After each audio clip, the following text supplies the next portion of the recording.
joining remotely tonight. So please note under 940 CMR 29.10 sub 5, Himija Nagareddy will be participating remotely during the meeting due to a geographic distance of greater than 20 miles via video conference. Please note that a quorum is physically present. A roll call vote is required for votes involving members participating remotely.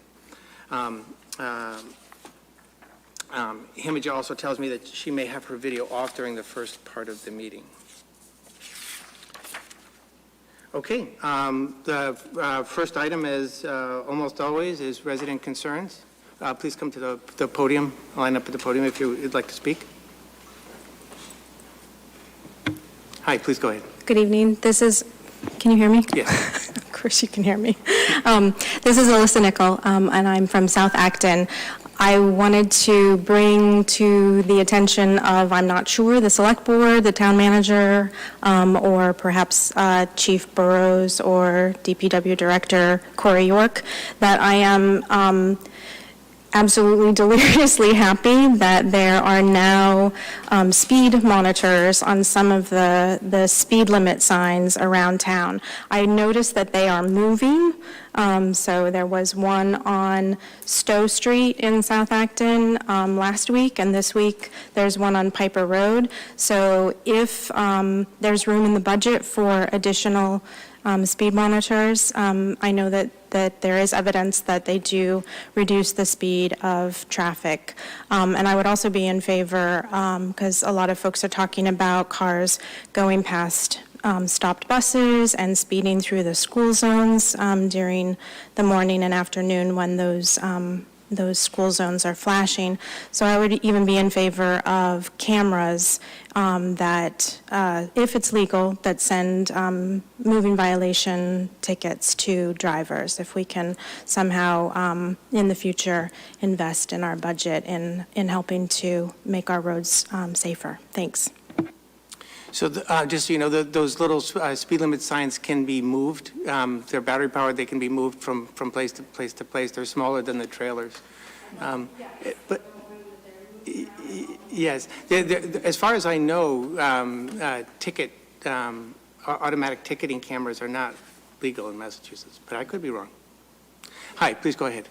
Could you just press the button on the bottom of the microphone? Thank you. Yeah, Kern Hogseth. I live on Seminole Road here in Acton, of course. I'm wondering, aren't these meetings usually at 7? Yes, but through the fall, we're having it often start at 7:30 to avoid a conflict for one member. It's in the agenda. I know, but is that permanent? It's through the fall. I'm sorry, through the fall, you said? Through the fall. Okay. I mean, because days are long for people and for you guys, too, and like the later you start, the later we all finish. So, I mean, everybody knew the meetings were at 7 o'clock, so. Thank you. Seeing no one else in here, Mark or Matt, I guess, would you allow the remote participants to speak, please? Certainly. We have Brandy up first. Brandy, you should be able to unmute. Yeah, hi, this is Brandy Osmond, 16 ACTON Hill. I would really like to request that you work with the IT department to change the format of board meetings from webinar to meeting, and you can still have sufficient control over the video and audio sharing. I don't think it works. As for the committee, I don't think the goal of public meetings to totally allow full participation is being met when we meet this way. We can't create community when we don't know who is in the room. And I would ask again that you, the select board, I just want to know, can you see who's in the virtual audience? Or can you only see who's in the room, the people who are in the room? So anybody who's joined the meeting on the panel can see who's in the virtual audience. I happen to have joined the meeting. I don't think anybody else up here has joined the meeting. Right, so I really think that it's not working as a public meeting, and I'm asking again, and I will continue to ask again, that you reconsider the format. I don't think it's a fair format. Thank you. Thank you. Next up, we have Prasad. Prasad, you should be able to unmute.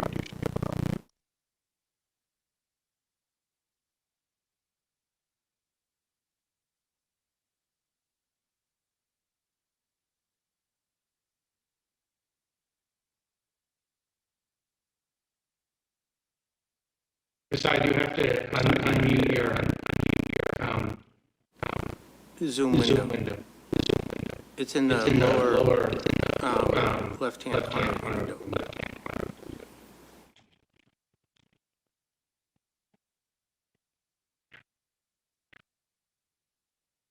Wait just another few seconds to see if you can unmute. I also sent an unmute request, which should have made the button prominent on the screen. Yeah, I think it actually pops up with that. Okay, we'll move on. Maybe Prasad hit the hand. The town manager is away today and will be joining the meeting remotely later. Mark, do you have a manager update tonight? I do not. Okay. Does anybody on the board have a member minute? Dean, please. I would just like to acknowledge that our long-time town moderator, Don McKenzie, passed on last week. He was quite a fixture and did a great job of keeping town meeting civil and efficient, so he'll certainly be missed. And humorous. Yes, that too. Jim, did you have something? Heminger, do you have anything? Okay. We'll move on. I'm going to do the consent item since we're running ahead of schedule here by a few minutes. Members of the board can say hold if they want to take something out of consent. Number 7, approve meeting minutes of September 13th and 24th, 2021. Number 8, accept gift Recreation Department for $180 from anonymous donors to fund a dog park in Acton. Number 9, accept gift Recreation Department for $400 from anonymous donors to fund a dog park in Acton.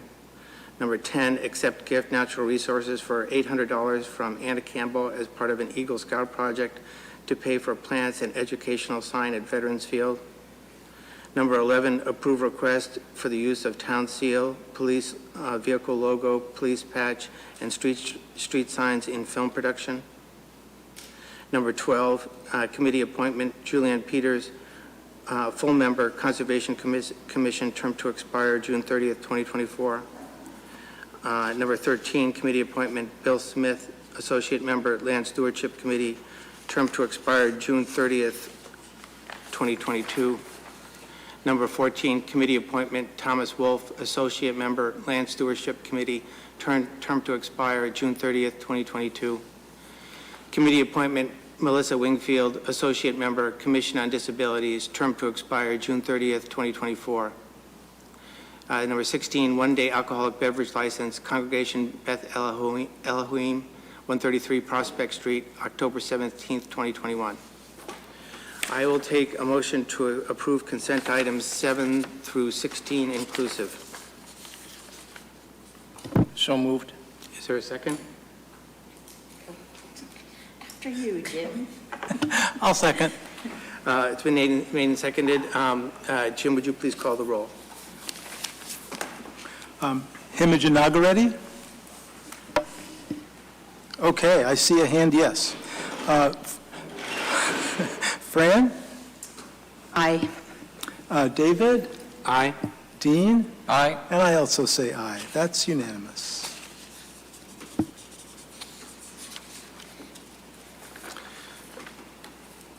Okay. Our next, we have a scheduled hearing, which has been continued by, I have to read the notice so that we can continue it. The Acton Select Board will hold a public hearing on October 4th, 2021 at 7:40 p.m., continued from September 20th, 2021 at 7:10 p.m. in the Francis Faulkner Hearing Room, 204 in the Town Hall, 472 Main Street, Acton, and virtually at actonma.gov/meeting/BOS. On the application of John Perkins for a site plan special permit and use special permit under zoning bylaw section 3.3.4 and 10.4 and 10.3.5 at 9 School Street. Application materials and how to participate remotely are available online at Acton Town and at Acton Town Hall. online. They're available at doc.actonma.gov/ds-web/view/collection-13912. The applicant has requested a continuance to November 1st, 2021 at 8 p.m. I would take a motion to continue the hearing until that time. So moved. Is there a second? Second. The motion has been made and seconded. Any discussion? Jim, would you please call the roll? Himija, what say you? Okay, that's another yes. Fran? Aye. David? Aye. Dean? Aye. And I also say aye. That's unanimous. We're off till November 1st at 8 p.m. Okay, so we were making an attempt to allow the public to predict when various schedule agenda items would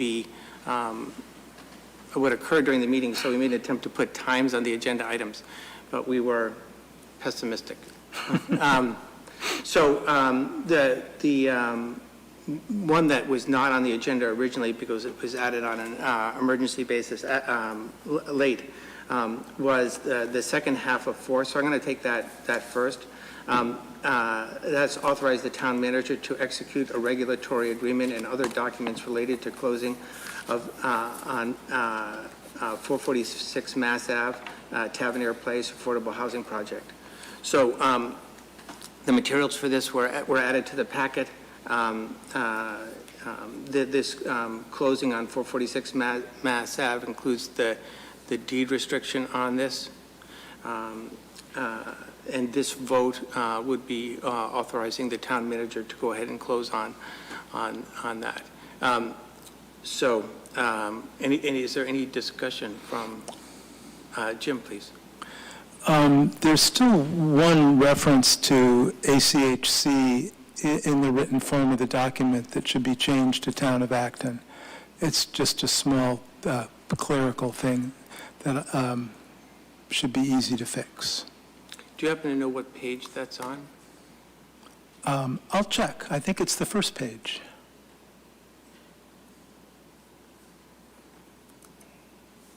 Any other comments from members of the board? Himija? Dean? Any comments from the public?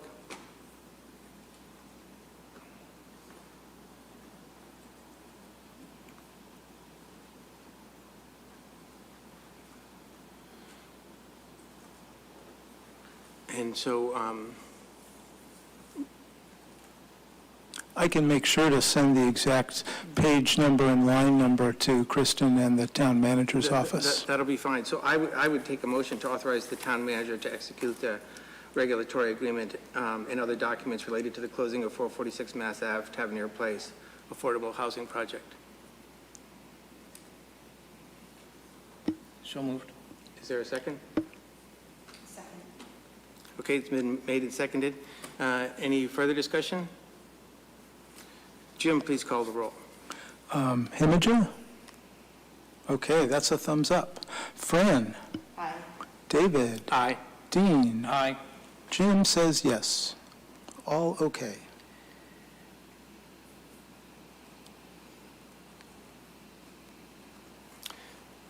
So now maybe we're stuck for 15 minutes.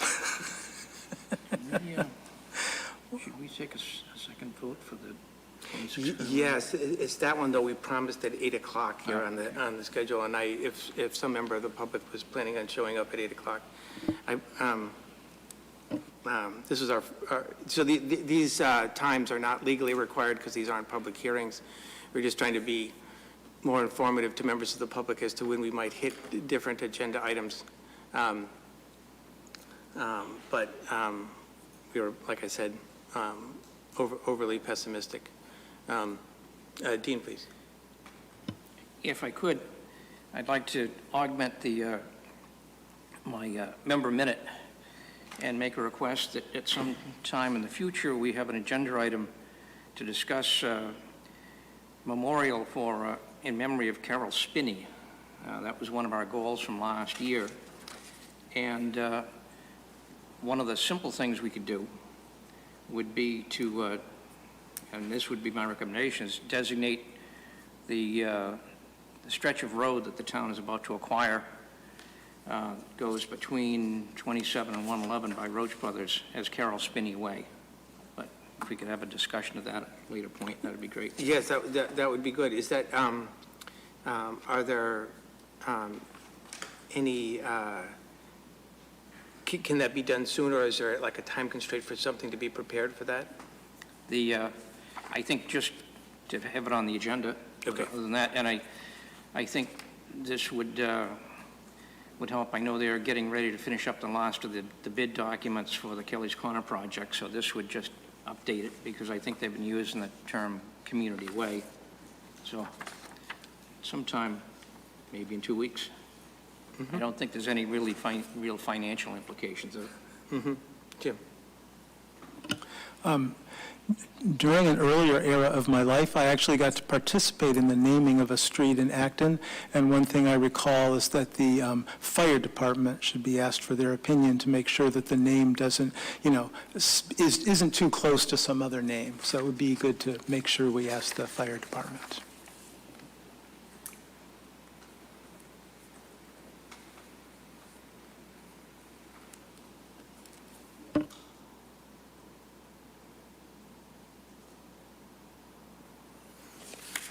Okay.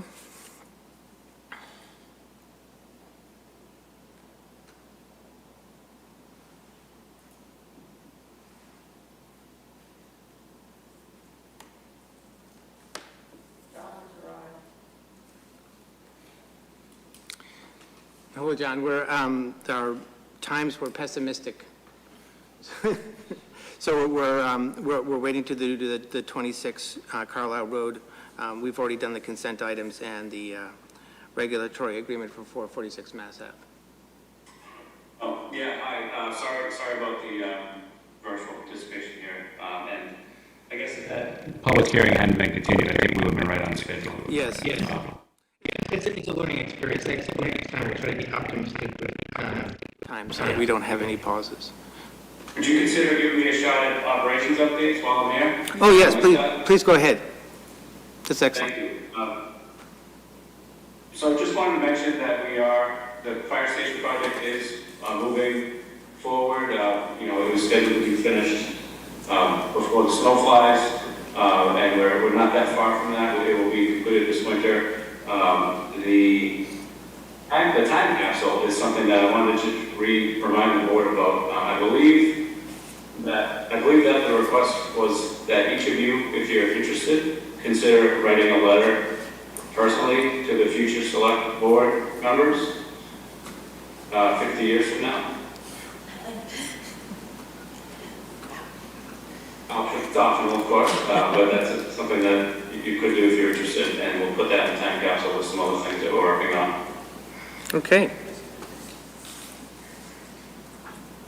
Other than that, as it relates to COVID, since that's not otherwise listed on the agenda, I could give a brief update there. please. So we're continuing to meet with our weekly internal group.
Go ahead, Dean. Yeah, here are the dates for the select board meetings that I have recorded. Next one is the 18th of October. One after that is the 1st of November. Next one after that is the 15th of November, and that one I will not be present for. The next one after that is December 6th, and after that is December 20th.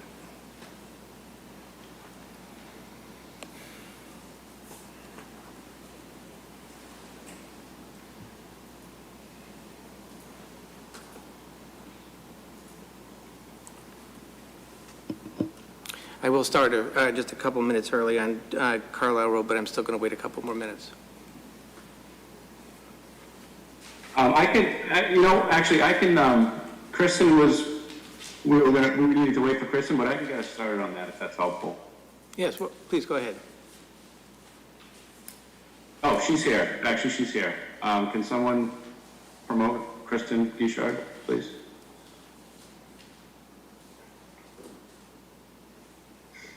And thanks to the board for accommodating this request. It's something that came up after the close of business, and we appreciate you taking this out of schedule to help us out. It's a little bit confusing, so that's why Kristen's going to try to explain exactly what's needed, and it's more of a provisional need at this point. We want to make sure we cover all the bases to make sure that the project known as Tavernier Place at 446 Mass Ave is successful as it moves towards the next phase of its construction, or starting its construction. Kristen, what exactly are we asking for tonight? Hello, Kristen. Hi there. Good evening. So Steve Junker, the developer, on behalf of Common Ground for 446 Mass Ave, sent along an affordable housing restriction, which names the town as part of that, along with the loan agencies. And they were asking for the board to approve the affordable housing restriction, which really outlines the requirements for affordability, so the different percentages for the number of units that are being provided, for example, at 30% and AMI and 60% AMI.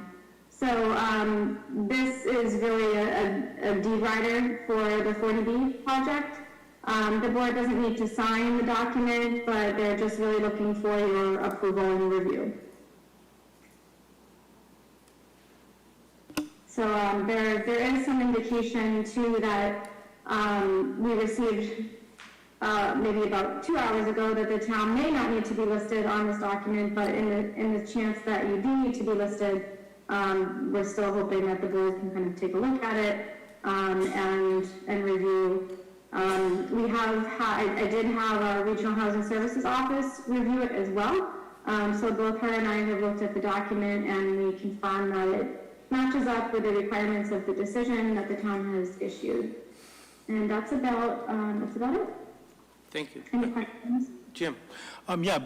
Before John arrived and before Kristen arrived, we actually managed to stumble through a discussion of this item, even without you here. We voted to approve, and we had just one small change, which was related exactly to this Town of Acton question. On page 2, there's still a dangling reference to ACHC that should be changed to Town of Acton. But we had a vote and everything. All right, well, thank you very much. We'll let the developer know. Thank you. Thank you. Have a good night. Night. Okay, we'll move forward with 26 Carlisle Road. This is to approve the deed and closing for 26 Carlisle Road. I'll read the whole motion in a minute, but before we get there, does any member of the board have any comments or questions? Any member of the public have any comments on 26 Carlisle Road, where the town is it's a taken property which the town is selling to Habitat for Humanity to make low-income housing. Seeing no one, I will say that I'll take a motion with respect to certain land with all buildings and improvements thereon located at 26 Carlisle Road, shown as Lot 15, the property. On that certain plan entitled Plan of Land, Acton, Mass., dated July 11th, 1953, by McCarthy Engineering Services, Inc., Natick, Mass., recorded with the Middlesex South Registry of Deeds as Plan Number 1 of 1954, recorded Book 8196, page end. The plan, A, to approve the quitclaim deed for the property from the town to the Habitat for Humanity, North Central Massachusetts, Inc., a 501c3 nonprofit organization in the form presented to the board at the October 4th, 2021 board meeting, and B, to authorize the town manager to take all actions on behalf of the town that are reasonably necessary or advisable in the judgment of the town manager to complete the sale of the property, including without limitation, signing the quitclaim deed, closing all forms, documents, and settlement statements, and to take all actions to execute all documents that are reasonably necessary or advisable in the judgment of the town manager to effectuate the sale of the property. Well, anyone want to move that? So moved. And is there a second?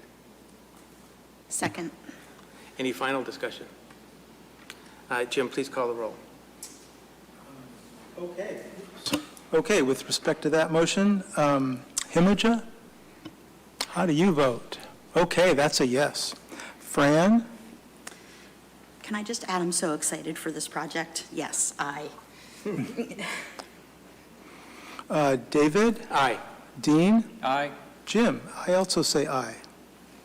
We're all clear on that one. Excellent. I'll move on to agenda item 5. Mark, can you admit, and there are 2 Diane R's, so they're on the meeting, oddly enough, Diane Randolph-Jones and Leela Ramachandran. This past week, last week, the DEIC sent its report to the select board, and that is available in the select board packet tonight.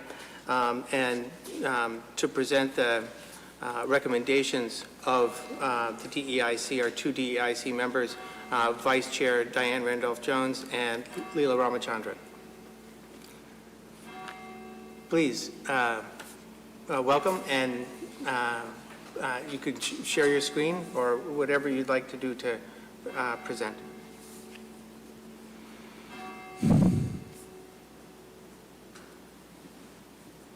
Both of you are still muted. Sorry about that. I'm setting up screen share.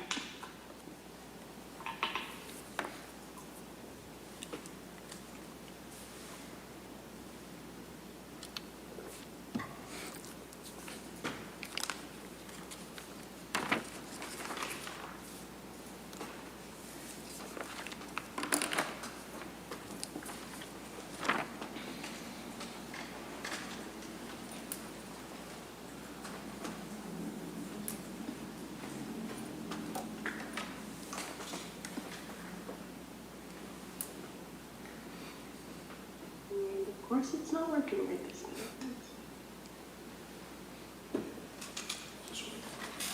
Lila, do you have access to it? Oh, yeah, please go ahead. So Mark's going to see Diane if he can turn something. You don't see the share button? Is that right? Yeah, okay. Mark's going to enable. We had this problem last week, or last meeting, too. Yeah. Now do you see the button?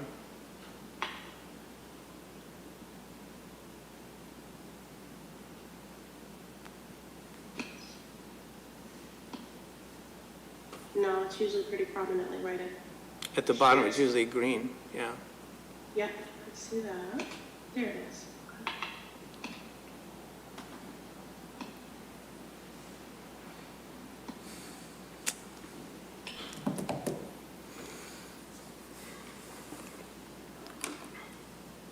you guys able to see this? Or no? Yes. It's not in presentation mode, it's in edit mode. But that's fine. If you maximize your screen, we can see that it anyway.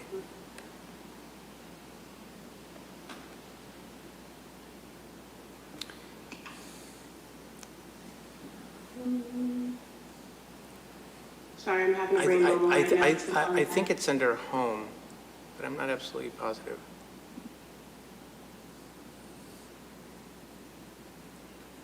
No, in any, I don't know where that is. In any case, we can see it. Yeah, there you go. We can see that.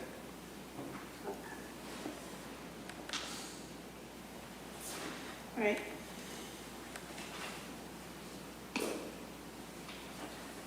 Okay, so I am very sorry about my obvious lack of dexterity as it comes to sharing this kind of stuff, but we'll be able to get through today's topic, which is ultimately the Acton's Diversity, Equity, and Inclusion Commission report and our recommendations. Leila and I wanted to take a moment just because we feel that it's important for folks to know kind of who's talking and what our commitment level really is to this work. So we wanted to share, a quick kind of blurb ultimately of who we are.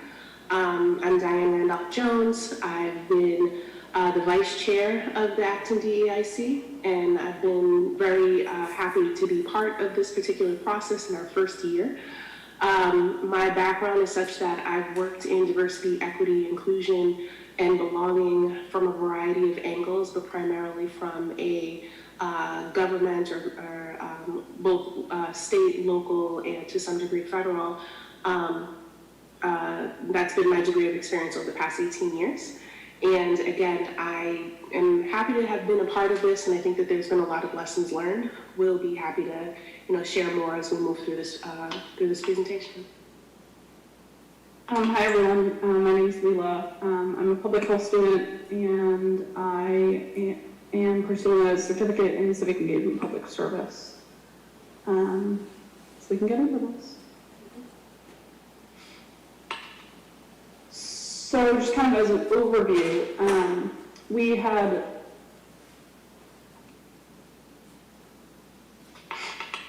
can see like the corner of your email. You can't see all of this stuff? I can see everything on your screen. Okay. Is that good or bad? Depends on how much you're trying to share with the public. I'm not trying to share all of my stuff, but you can see my email? Yeah. Diane, there's a little icon. You see the bottom right screen where it says plus and minus, and then to the left of that, there's a little icon. I can't describe it, but it's next to the minus. It's like a little shade. If you hit that, at the bottom, the right next to minus, that'll get you going with the presentation mode. Okay. Right next to it. Yeah. Oh, right in between. There you go. Right here? Yeah. Okay. I'm sorry, guys. Thank you. There you go. So we had a commission membership with folks from a variety of different backgrounds. We had regular meetings about once to twice a month. And at the beginning of each meeting, we held a spot for folks to share their thoughts and concerns with the committee in the beginning, and then opened up to allow folks to email our committee members if they so desired with any thoughts relating to issues that we were going to discuss. We also invited members of the community, and that was elected officials, police, other guest participants, including someone from HR in the town, to have a discussion with us about things that they're interested in, issues that affect our town, and that relate to our charge ultimately. And so we kind of had several outputs that are more explicitly laid out in our report. That includes public statements, a kind of development, and then implementation of a townwide survey that we then kind of analyzed and developed recommendations from, and that's what we'll be walking through tonight.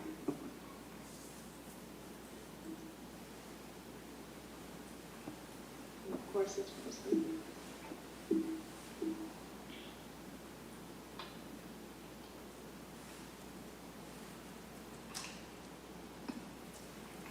Perfect. So the first one that we kind of came up with was to create an incident reporting system. Based on our survey results, over 70% of respondents reported that they'd like to see some sort of implementation of a reporting system, and it was a recurrent topic when we were discussing as a committee. And so, kind of speaking to the best practices section, we would not be the first town to implement something like this, and so there are plenty of ways to do that that have already been kind of tried and true, and so using those best practices from other folks who've done it first, making sure that it's easily accessible, so both on the website in a location that folks can get to it, as well as easily accessible physically if there are paper copies. Making it optionally anonymous. About 40% of our survey respondents had indicated some level of discomfort about fear and consequences if they were to report something. So we think that this would kind of avoid that. But if folks wanted to disclose, then they would be welcome to. In kind of an effort to keep with trust in the community, depersonalized statistics are a great way to do that. So take away the identifying information and then come out with reports every so often of what's going on in the community and what's being reported. And then kind of soliciting ongoing community feedback in an effort to learn from our mistakes and figure out what's working and what's not. And then so we want this incident reporting system to be victim or survivor centered. And so when we have a diversity officer, they would likely be the person to respond to this. And they would be trained in responding to incidents of bias, and so they would make sense to be the ones to receive the data from the reporting system. And kind of keeping in mind this question of what will make the victim or the survivor feel whole again, because it can be incredibly hurtful to experience incidents of bias. And then overall, just kind of centering the needs of victims and survivors. I think oftentimes responses aren't necessarily centered on the wishes of victims. And so we'd like this to really be a place where folks can feel comfortable to report things. In recommendation 2, the focus is on the hiring of a diversity officer, as well as scoping out what would be the required or the recommended background of the diversity officer, what would more or less be their scope and who they interact with in terms of executing what the core tasks would be. Just as with the previous, it's really built on best practices. We recognize that a diversity officer role is not something where we would necessarily need to reinvent, although there are opportunities for the role itself to be unique and specific to what the needs are for the town of Acton. In terms of best practices, it really speaks to where does the diversity officer sit? If it is a person that doesn't have some degree of decision-making capacity or does not, and does not report to someone at a high level of authority, then they don't necessarily have the power and the capacity to be able to execute, and work within their function. The individual should have reach. Ultimately, what that speaks to is being able to work across different departments within the town, including, the school district, but really not necessarily replacing what is presently existing, but working collaboratively to increase and enhance equity across, different individuals.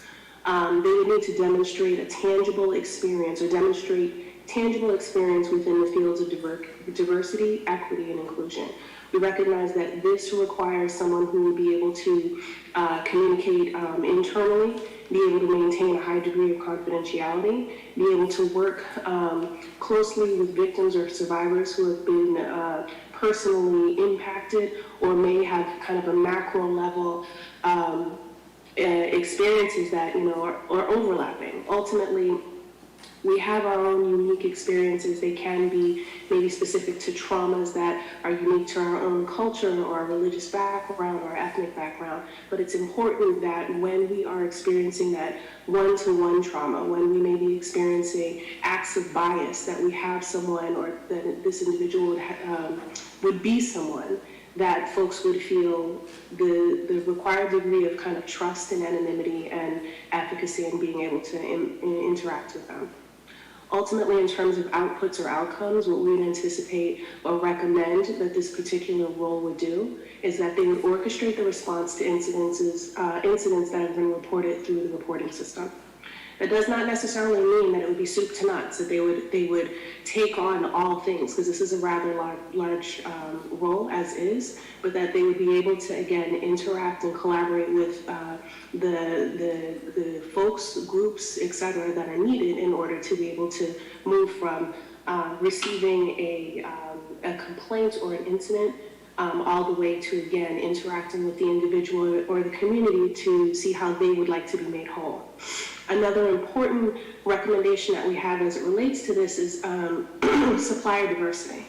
Ultimately, is the town actively looking at requests for proposals, RFPs, to ensure that as we're talking about diversity being an important component of our town, but that it's really tangible too? Are we making sure that there are opportunities for folks who are across, different ways that they may present themselves, LGBTQIA, people of color, etc.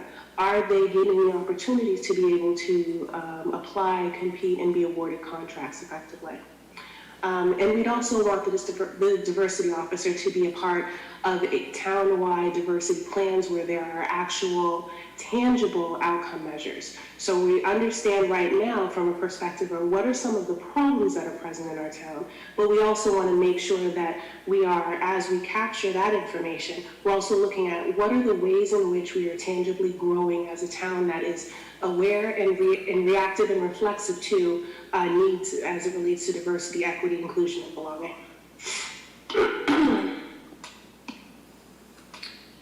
And I have to say, I apologize for my congestion and all that, but this is yet another reason why it's very good to have this, to have the opportunity for folks to do this online.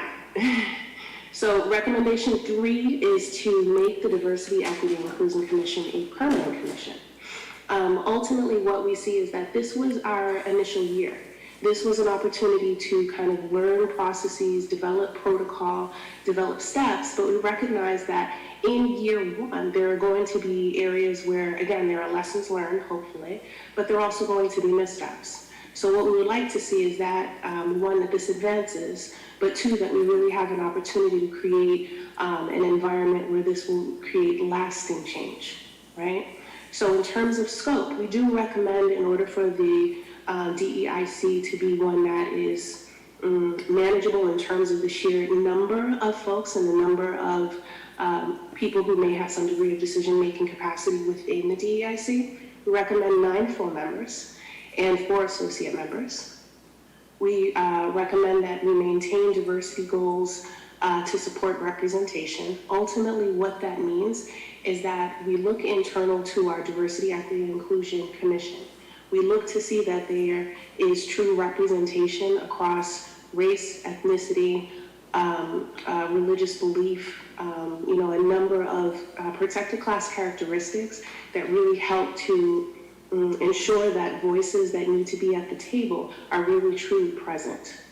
We recommend that there be multi-year terms. Ultimately, we're talking about a recommendation of 3 years.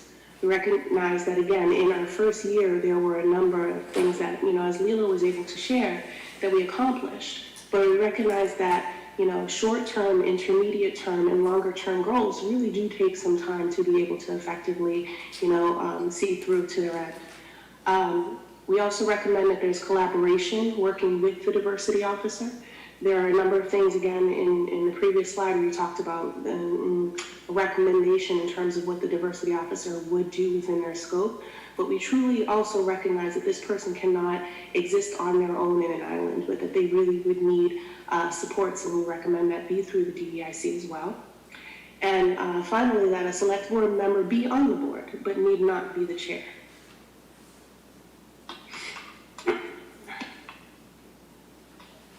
And so the last recommendation we'll go through, we want to touch on the town DEI training, and we appreciate that there is one, and it's for employees. It was offered to boards and committees this year, and there's an appendix item in our report that kind of goes over our feedback about the training. And so kind of looking forward, we'd like there to be some changes to the existing training to kind of make sure that it's effective and doing what it's intended to, and keeping folks safe.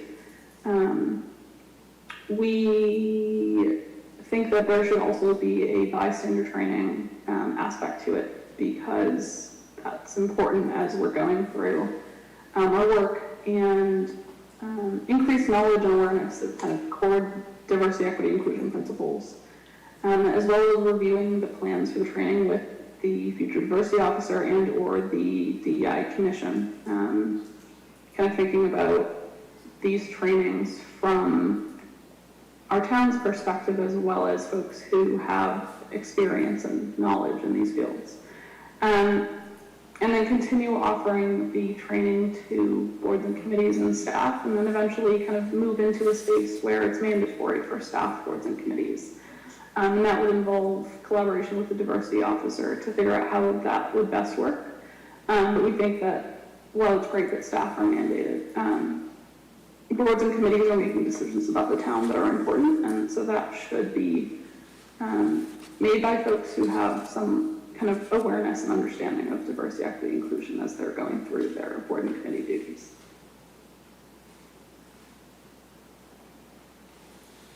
And that's kind of our recommendations from the Diversity, Equity, Inclusion Commission. If you all have any questions. Thank you. I'll first ask the board for any comments and questions. Jim, please. Oh, sure, thanks. Thanks so much for all the work you've done in this report and presenting it. I had a couple of questions and a comment. In terms of the incident reporting system, do you have any guidance on when people should report stuff through an incident reporting system, when they should report it to, a town manager or the police department? It seems like there's a variety of means of, advancing, an incident. And if you had any guidance on helping people to sort out, where to go, that would be great. I can offer some kind of brief thoughts from myself, and I can't really speak for the entire commission necessarily, but I think that's a very individual decision. I think sometimes folks feel most comfortable going to the police, sometimes they feel most comfortable going to town staff, and sometimes they don't feel comfortable with either of those, and so we'd like for there to be an alternative. Recognizing that sometimes there are legal obligations to involve folks like the police if incidents require it. But kind of thinking about how can we make sure that we're kind of catching all of the quote-unquote incidents if and when they're happening, and providing alternate kind of pathways for individuals to report.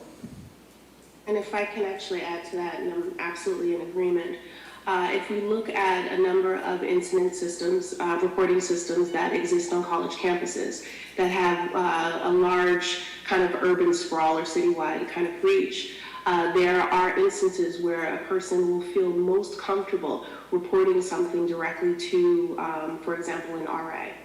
Now, this may be something that is reportable to the police, depending upon what the incident itself is. But if that person feels most comfortable being able to speak to their RA, who can then serve as an advocate to be able to effectively help to navigate them, whether that be back to the police. It's really not, that's a kind of model that we would want.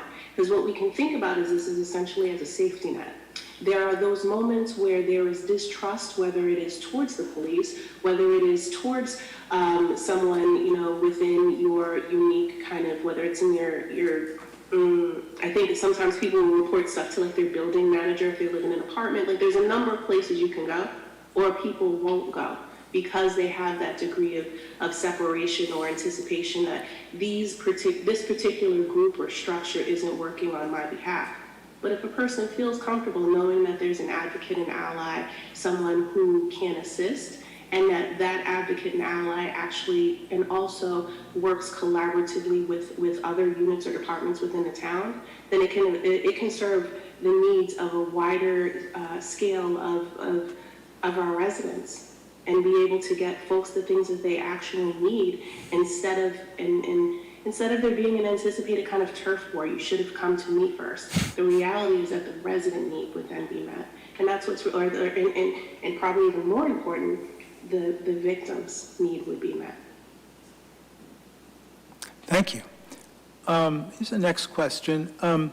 One of the part of the charge of the commission was to assess diversity, equity, and inclusion in Acton. I don't think we ever really defined what that meant, what an assessment would be. But I wonder if you had any qualitative or quantitative descriptions of how that assessment went, what you learned. Leila, did you want to go first?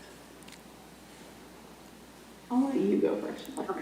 So, I think that we did conduct an assessment in terms of when we had the survey. The survey, not solely in what we, in terms of what we learned, what residents were able to communicate. There were a sizable number of folks who said, yes, racism actually truly does exist here. And from that, we kind of understand now that racism itself isn't solely person to person, but it can be structural too, right? Am I followed when I go into a store?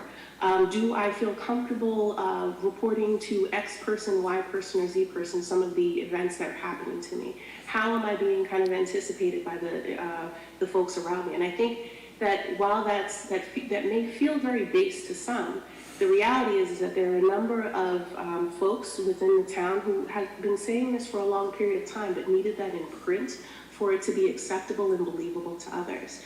Now, I think we also learned in the development of the DEIC, again, implementing our very first year.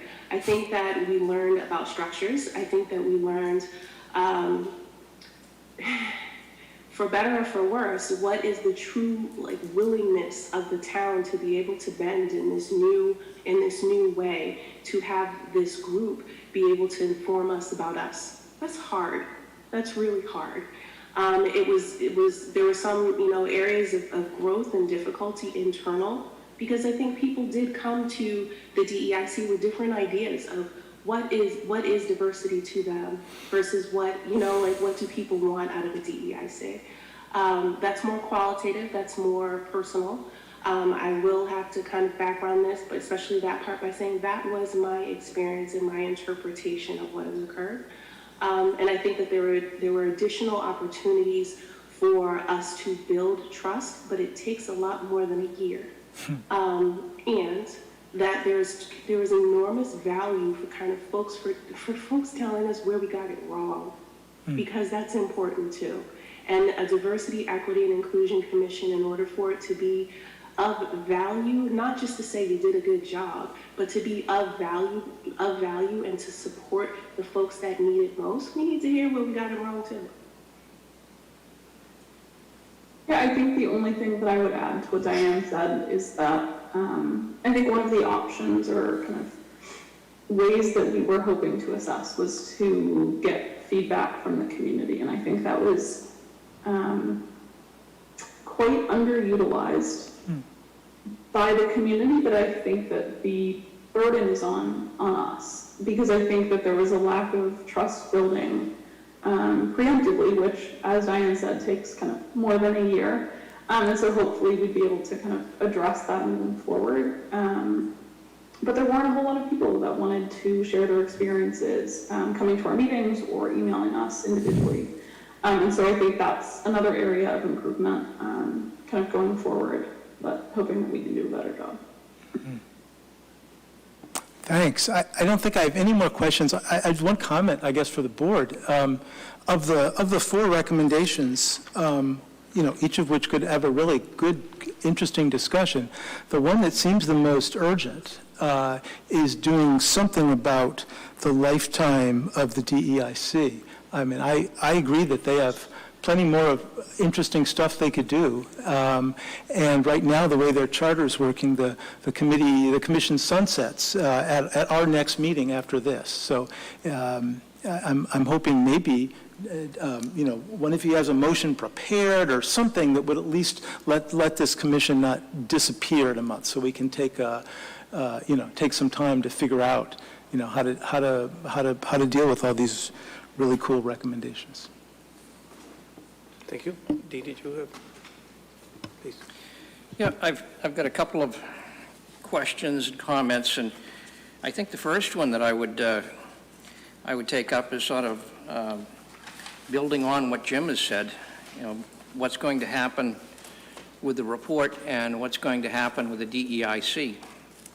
And what I would hope is that we have a situation where, where the select board acknowledges receipt of the report from you folks, either tonight or at a subsequent meeting. And I think it's important that we have some time for this to percolate through the community and get feedback from everyone, and decide, which of these recommendations should be implemented, which one should be improved, fine-tuned, whatever. So I think there really needs to be some collaboration between the select board and DEIC and the public. So certainly I'd be very much in favor of keeping the DEIC going for, a few more months anyway. And I fully expect that some form of DEIC, I would support continuing some form of the DEIC as a permanent standing committee. Exactly how that is going to work and what it's going to look like and how many members and that sort of thing, I think it'll all be worked out over the next few months. So certainly I'll back Jim's suggestion that we keep this going and that we have lots of public feedback, which would include public meetings, maybe some kind of a forum. I'm not really sure where we'd go with that, and I'd certainly like to hear folks' opinions on that. There's a couple of 2 other issues that I've got. I'm a little skeptical of the anonymous reporting. I understand that people don't want to come forward and unwittingly become a target if they report acts of discrimination. On the other hand, I'm concerned about the situation to make that any of these reports are, if they do come in, are carefully vetted and that they don't just get dumped in here. I'm reminded of the fact that we had an anonymous Zoom bomber that got himself into a bunch of school committee meetings and caused complete and total chaos for months. That's what can happen with an anonymous person. So I need to make sure that there's some kind of vetting situation or some way that we can make sure that these anonymous reports are actually valid and they're not just something that, a bored 15-year-old from Arizona comes up with and submits the thing online. So I think that's important, the vetting of that. And finally, I'd like to hear more about your thoughts about the membership going forward as far as how members are selected. And I expressed this when DEIC got set up initially. I'm a little concerned about legal ramifications of establishing racial quotas for membership in a town board or committee. I would think that with 9 members plus 4 associates, there should be an opportunity to have a pretty wide range of folks coming in, and I think folks that are really interested in this will sort of self-select. So certainly all of the groups should be represented, but I'm a little concerned. I think that the numbers that we came up with initially skewed too far in one direction, and I really question whether there's some legal ramifications for establishing some sort of a racial quota for any town board or committee. I think, and this speaks to the fact that we've got some opportunity to talk about this, I think establishing a long-term standing committee, we probably want to have legal review as to how we establish the membership. But in any case, I certainly want to thank you for the work you've done, and I think there's a lot of good that can come out of this, but I think we really need to have a healthy dialogue amongst all segments of the community. Thank you. Himija or Fran?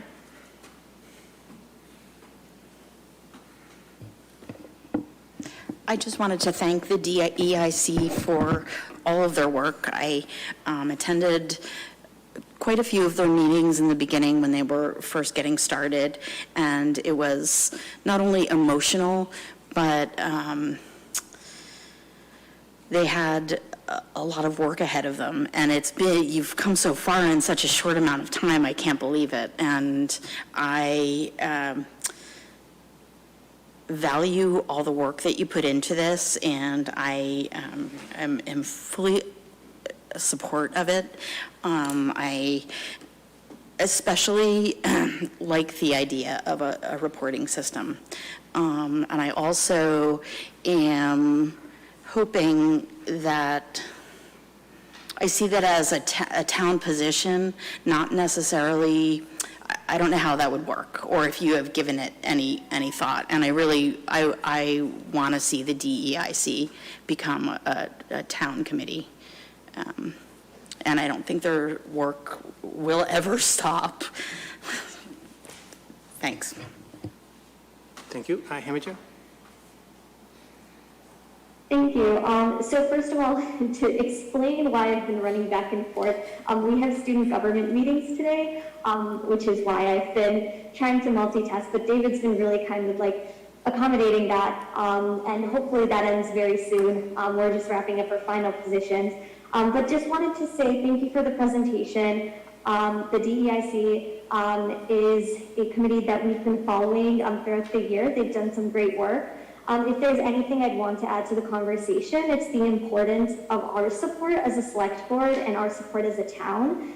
Leila, you mentioned the importance of trust building, especially with the DEIC, especially with the work that you're trying to do, and that's fundamental to any type of diversity work. So in order to build that trust, it really relies on us as town officials. It really relies on us as a town to make sure that it is first and foremost a priority on our agenda and in our processes. So just want to echo that and really make sure that, you know, we're giving you that support and that you feel comfortable reaching out to us if you need anything. And I agree, I think the least we can do is really to make this an official commission, because that's the direction that we need to go in as a town. Thanks. Thank you. I'll now open it up to comments from the public. First in the room here. If you want to speak, please line up at the podium. When the podium's empty, I'm going to stop comments here and take comments online. Leo, please go ahead. Hello, I'm Leo Fochman from 18 Wright Terrace. I read the Diversity, Equity, Inclusion Commission report. I was quite surprised at the amount of misinformation and omitted information in Appendix B, which tries to support the recommendations. One example is in Appendix B titled, About Racist School Committee Incident. The text says that 2 committee members verbally assaulted with overtly racist rhetoric and that the behaviors are rooted in supremacy and hate. Taking offense at the statements is understandable. The statements were abhorrent and should be condemned, but not discussing the results of the police report slants the interpretation. During the April 26th Select Board meeting, I pointed out did the police report show that a juvenile from Arizona with no ties to Acton admitted to both of the Zoom bombings. He indicated he had been dealing with issues at home and was depressed due to COVID-related issues of not being able to attend school regularly or see his friends. He told his father that there was no specific targets. It was just by chance. The report didn't list any information about the juvenile, but one thing the report did have is when they found the IP address and they found where that was located, it didn't say whether it was the mother or father, but they were listed at about 45 to 50 in age, and they were listed as dark-skinned. I mean, was this juvenile white, or was he not? Let me inform or remind you that the current chair made accusations that some people that have an interest in keeping the AB school's colonial mascot were responsible for the Zoom bombings. When the police report showed he was wrong, and when asked to apologize, he ignored my request. The select board is supposed to represent the views of the residents of the town. With this report, we do need town discussion. We need to get everybody involved. I've been talking about this in school committee meetings, also other select board meetings. We need to have a discussion. School committee meetings, when I'm there, I make a comment, ask a question. Guess what? Next speaker. Nobody's actually talking about it. And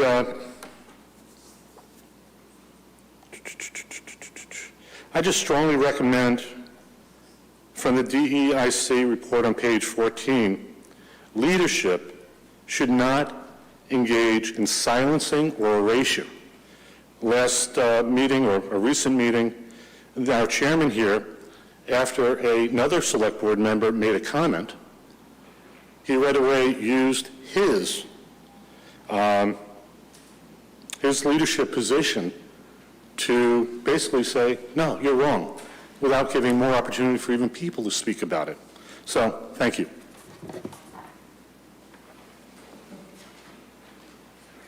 Hi, I'm still Corinne Hogseth. I did look over the report, and I'll just start by saying I guess it's no surprise that a report from the DEIC would make among its top priorities making permanent the DEIC, although I don't recall that was one of the options given in the surveys.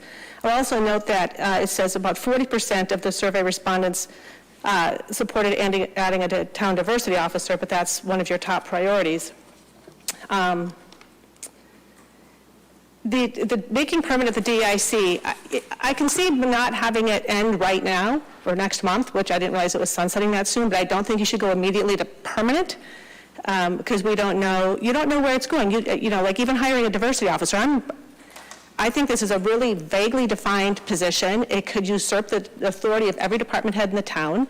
The decision-making authority, does anybody have veto power over this person? I think it's far too vague to say we're going to hire this person and we're going to make DEIC permanent when you don't know what any of the ramifications of those decisions could be. I think that's very premature. But I also want to go back to it towards the back where you have the statements made by the DEIC in the last year. One of them, Mr. Fochtman just mentioned, is the stuff going back to the school mascot. It's not a town issue. So the schools have a diversity DEIC stuff. We don't need to duplicate that. So that was not a town issue. The Zoom bombing, Arizona. The hate crime in Atlanta, not Acton. And the last one was about the statement made at town meeting by a member of the community clearly suffering some mental health issues or dementia. And that, for people to have taken that incident, for which the husband apologized profusely, and I think every sane person in the audience accepted at face value, to have it then turned around into a big rage, and it was like they were trying to make something of it. I thought it was so shameful the way people treated that family. And to use that as a justification, or as a basis for needing DEIC, committee or training or whatever in this town, that's using those people. So I think that's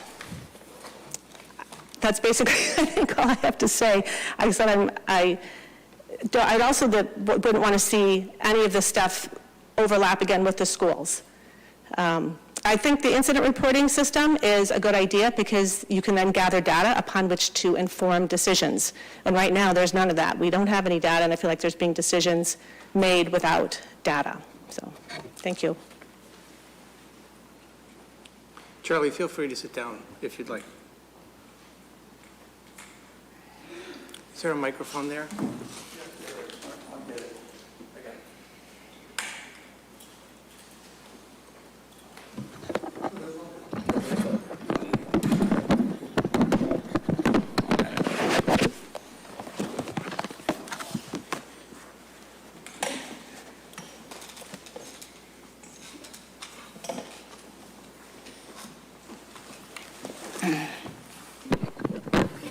Good evening, Charlie Carlisle, Port River Road. I have some questions.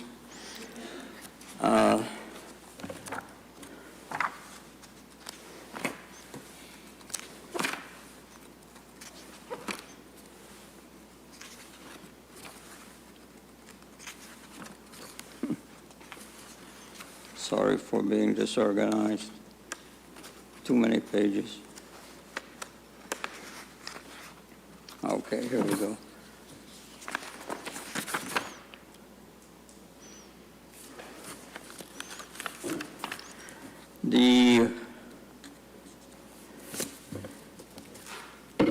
I can't find a quote, but I will. What exactly is the authority of the diversity officer?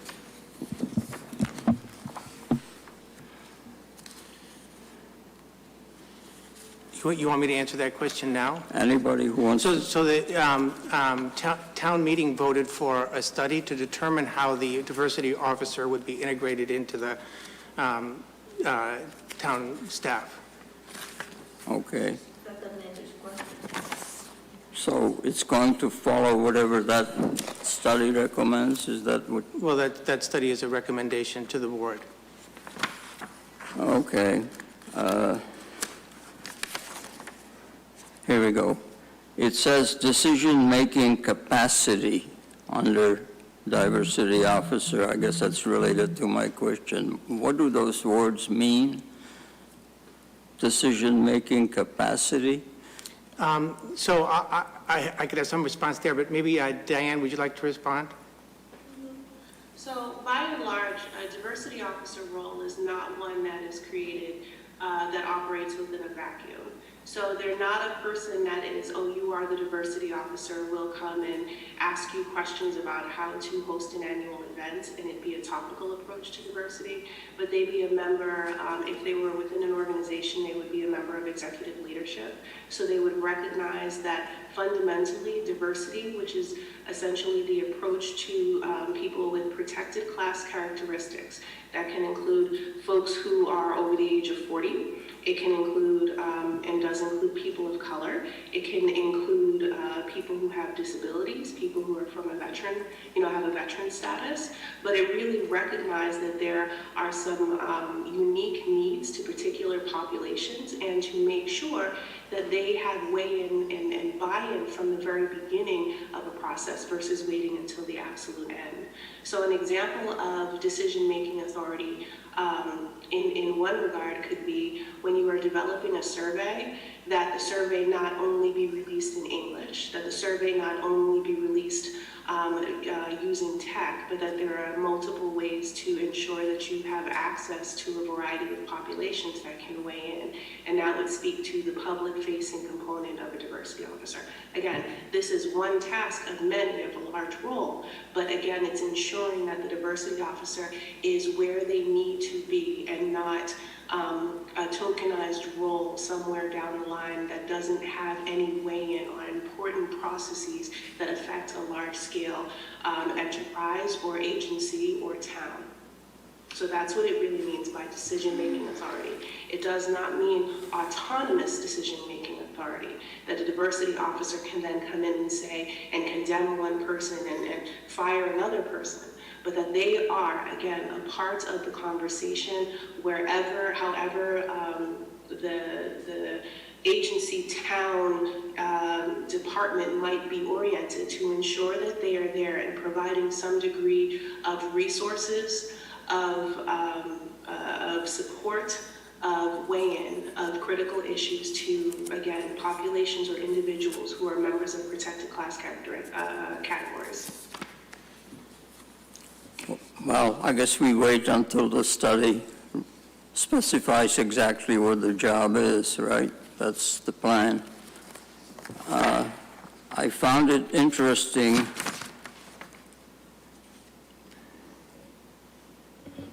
under town demographics on page 2, it says, according to Metro West 495 2020 estimates, Acton is one of the most diverse communities in Metro West, and so on. That did not happen because the town was biased, racist, or unwelcoming to anybody who wants to come in. That happened for exactly the opposite reasons.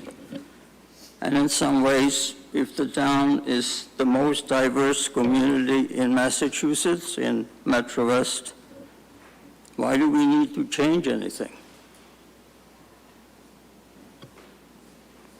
Please just continue with your comments. It's a rhetorical question. Finally, one of the things that concerns me is the mandatory training of staff and volunteers. Now, staff, I could talk about that, but I want to focus on volunteers. Being a volunteer in Acton is not a privileged position. It's not something that only people are allowed to do and if they meet certain conditions. We're having a very difficult time, have for years, to get people to volunteer. Imposing mandatory DI training, which frankly I will state right now, I will not take. I'm not in need of any training.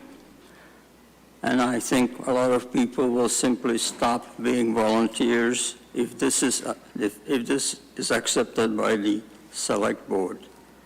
I think you should consider that very carefully. It implies that anybody in Acton who participates in any way in town government needs somebody to tell them how they should act or what they should do. That's basically false. Thank you. Alyssa, I think you were in line. Or, sorry. I asked people to make sure that you're... Well, I didn't want to stand up for the whole time. I'm Ann Chang, and I live in South Acton. And when I moved here, my husband was the only Chinese person in town, so I've watched the town become more diverse over the years. I have some problems with the diversity officer because, first off, when I first saw this thing, I thought we would have a diversity officer who at least was required to speak one of the languages of one of our immigrant groups in town, and it's not. And I don't know why that's not the case.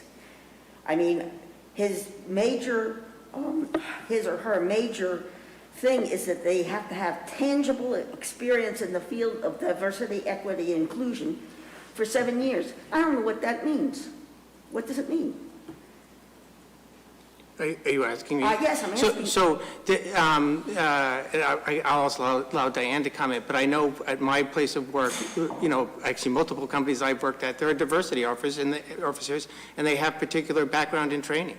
And you can actually go to them and ask them questions. I mean, this is a field that it's not just, we're not making this up. Other cities and towns and, have diversity officers. Diane, would you like to comment? Yeah, absolutely. I see that there is true value in having a diversity officer who is bilingual, bicultural. I will say my background is that I am multilingual and have experience in being a medical interpreter, working in emergency rooms, and also training other folks to become medical interpreters.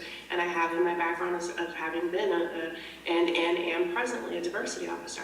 What I will say, though, is that often when there are, so one, that is a tangible skill. This is not something that is not a tangible skill.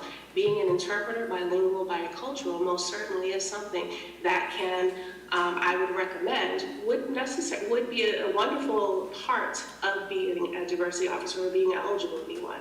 However, there are a variety of experiences that folks can have over the course of their education, their lived experience, their, the places that they may have gone to and done the type of work where it need not solely be pigeonholed into you must be able to speak another language. Again, there's true value there, as there is true value in a number of different types of disciplines that bring folks to this particular type of role.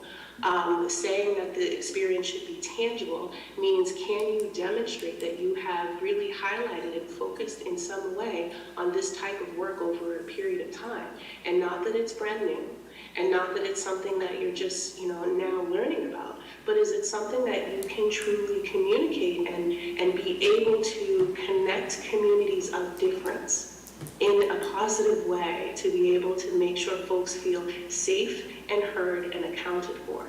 That truly is the goal. But as David has said, this isn't a role that we are just kind of throwing darts and saying, well, that sounds good and that sounds good and that sounds good. These are roles that have existed, and then what they've been called over time has changed. Used to be called a civil rights officer. I mean, there's a number of different types of iterations of this particular role. But what we're saying is that the town itself, we're recommending that they have one, and that the experiences that they have are oriented towards, again, unifying communities. That can include someone being bilingual, bicultural. Not necessarily need to, but it can benefit from someone being that way. Yes, I know a diversity officer at, say, at Tufts in the medical department speaks Chinese, speaks Cantonese, not even Mandarin, speaks Cantonese because he and she, they have to talk to the doctors in Chinese. So that, I don't know whether you should have that or not. The other thing is, I don't think that there should be, the problems of the schools should not be part of the town's diversity officer thing. The schools have already hired a diversity officer and paying them from what I understand, $140,000, and I don't think that we should copy or co-opt the school's problems and that sort of thing. I'm wondering how this diversity officer will work with, say, the HR department. And because I just was looking at the most recent one of these things, and it looks like our HR department got us Felix Garcia, Kristen Martinez, and these two other women who seem to be extremely well qualified.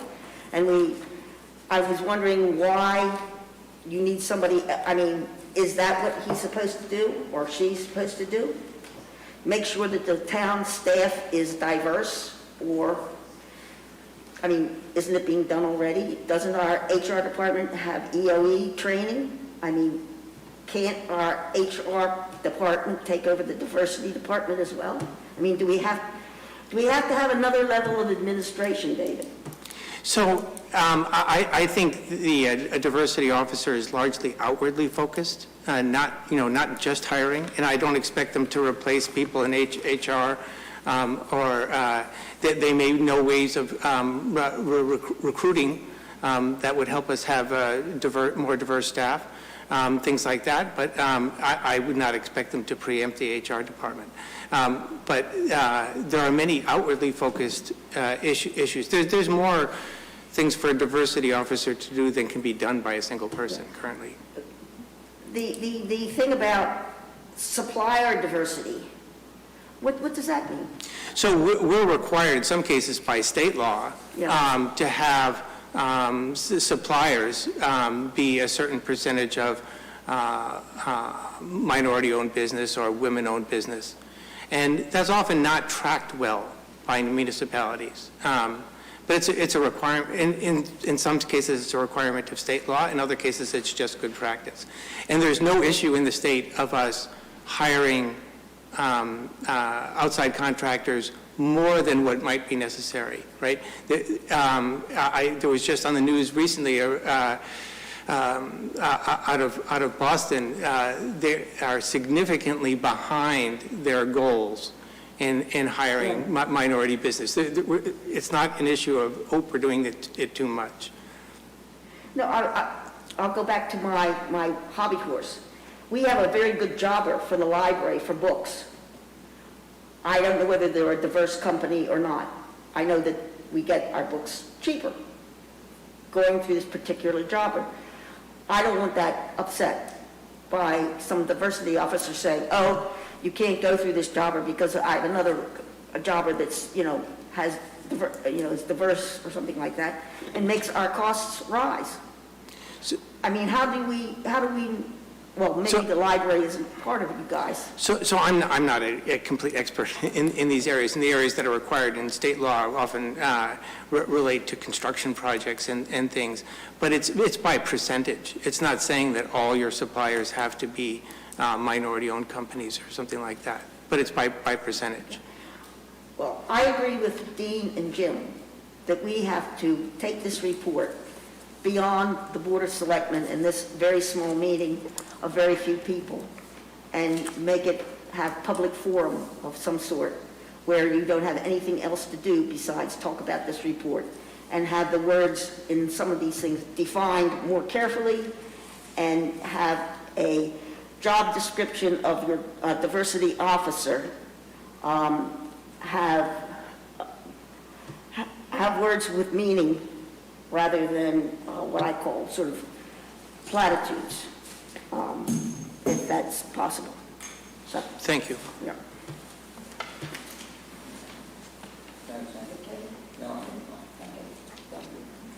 Please go ahead. Hi, Nijan Datar, Wincliffe Drive. I read the DEIC report, and as expected, this report is a conclusion in search of a problem. By any objective measure, Acton is a good town with decent people. But what happens when you don't really have a problem, but you want to feel like you are doing something enormously important? You make mountains out of molehills. You invent a problem out of whole cloth. You hire someone who is unemployable for any useful skill, but who will interfere with every department to uncover that last morsel of this ism and that phobia. This reminds me of that old saying, hard times create strong men create good times create weak men create hard times, and then the cycle repeats. I believe we are near the end of stage 3. We have had good times for a while and have become weak men as a result. None has experienced persistent hunger, famine, war injuries, fights against massive problems like slavery, world wars, the Depression, civil rights battles. Most of us have truly been blessed with good times, but that has made us weak. Look at the language we use. Trigger warnings, microaggressions, safe spaces, cry spaces, on college campuses no less. Look at the last statement on page 11 about responsibilities of the commission. Quote, listening sessions with the community, being very mindful of the safety of participants, unquote. Safety of participants. You would think we are in Kabul or Kandahar instead of Acton. Anyone not feeling safe needs to call 911 or the police station ASAP, not be sitting in a listening session. I don't know when we as a country will hit rock bottom in terms of our emasculation. Getting back to this diversity officer, let's look at the 3 metrics. Number 1, diversity. This is a racist term meaning non-white, let's just be honest. The report says we are 66% white. Will the diversity officer quantify what the goal should be? 50%, 10%? As a taxpayer who is being forced to pay his or her salary, I want to know what the ideal number of white people in town is in her estimate or his estimate. Quantification is key. Equity. Number 2. The report attempts to define it as, quote, creating systems proportional to citizens' needs in order to lift up all members of the town to an equal level, unquote. 3 fuzzy buzzwords in a single sentence, but the last one is key, equal level. Just as diversity is code for non-white and hence racist, equity here means equal results and hence is Marxist, which we already knew, but glad that you made it explicit. How would this officer ensure equal level? Equal pay for all from town manager on down? How do we quantify equal level? Please convince me that these Orwellian terms are going to produce greater harmony instead of bitterness and divisiveness. Number 3, inclusion. I have no idea how this can even be measured, but I do know one thing. The DEIC meetings were anything but inclusive. There was zero attempt to engage a wider discussion of the issue. That is because the fix was in. The conclusion was set in stone, and the motions in the meetings were just for theater. There was also no diversity of thought, which is the only diversity of importance, since we are all unique and not interchangeable chess pieces meant to be separated into groups of white and black, or brown, whatever. To the extent there is time, please save the taxpayers from this utter waste of money. If you see no way from pulling back, please quantify this person's job performance in specific terms, as Ann Chang just said. Because otherwise, this person will be a permanent fixture, since the annual report will always show that we can do better, but we have not reached our goal and never will. Bureaucratic job preservation will trump all other considerations. Thank you. Thank you.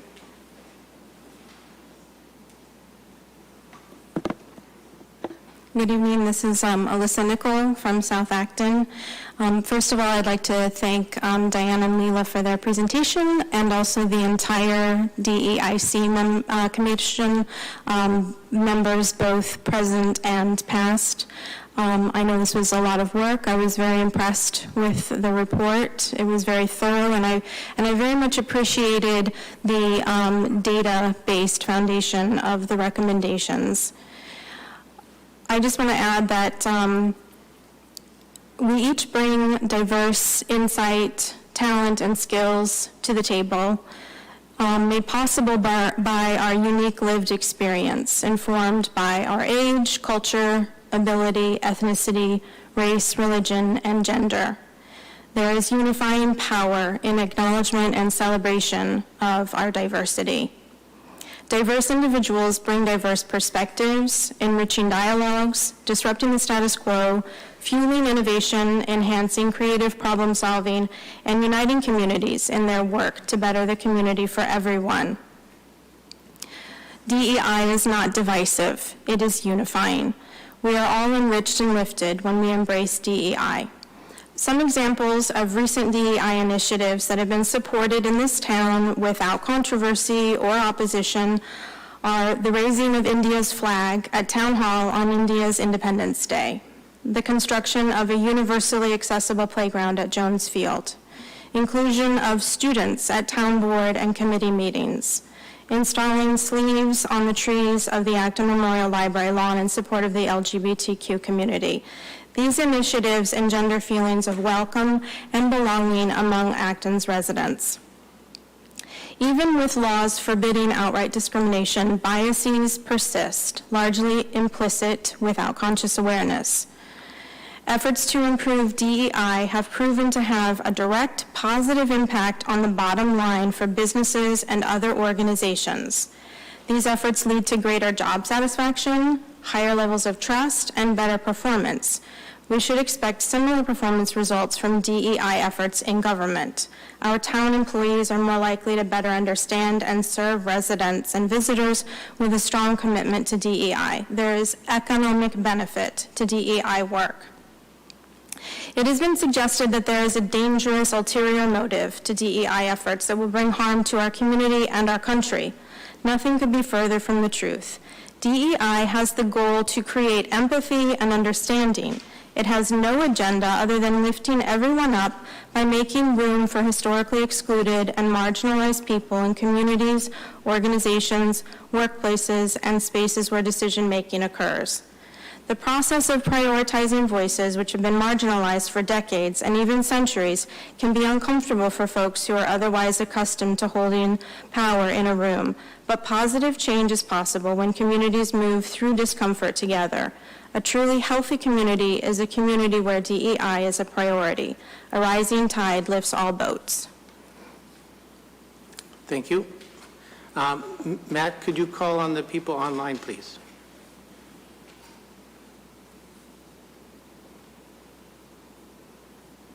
Certainly. We've got Danny Factor up first. Danny, you should be able to speak.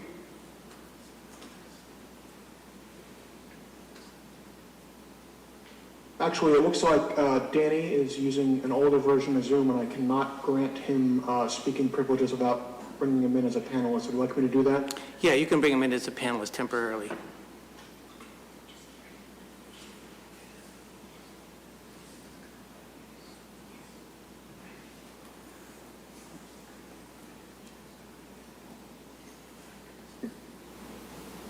So Danny, you'll have to unmute. Sorry about that light. Can you hear me now? Yes. Okay. I'd also like, since I do have a prepared statement, and this is Danny Factor, 11 Davis Road, I'd like to just indulge you for a moment. I've heard that I sometimes have problems with my sound unless I switch my sound over to phone audio, which I can't do until I'm accepted to the meeting. So it should take just about 10 seconds or so, but do you mind if I do that? I think it's just going to make the audio. It's working well. In fact, you're quite loud, so you're good. Okay, great. So just hold on one moment, and I'm just doing that right now. I apologize for taking up the time. Actually, Danny, you don't need to do that. It's working fine. It is? Okay. Do let me know if there's a problem with audio, and I can switch over. Then. So now I'm going to go to my prepared statement.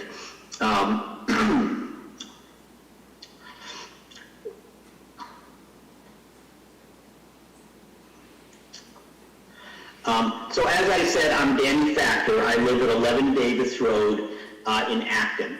And I believe that it is essential in a town such as Acton, in which there have been present-day documented acts of racism, present-day documented acts of anti-Semitism and hate against Jews, and other kinds of hate, that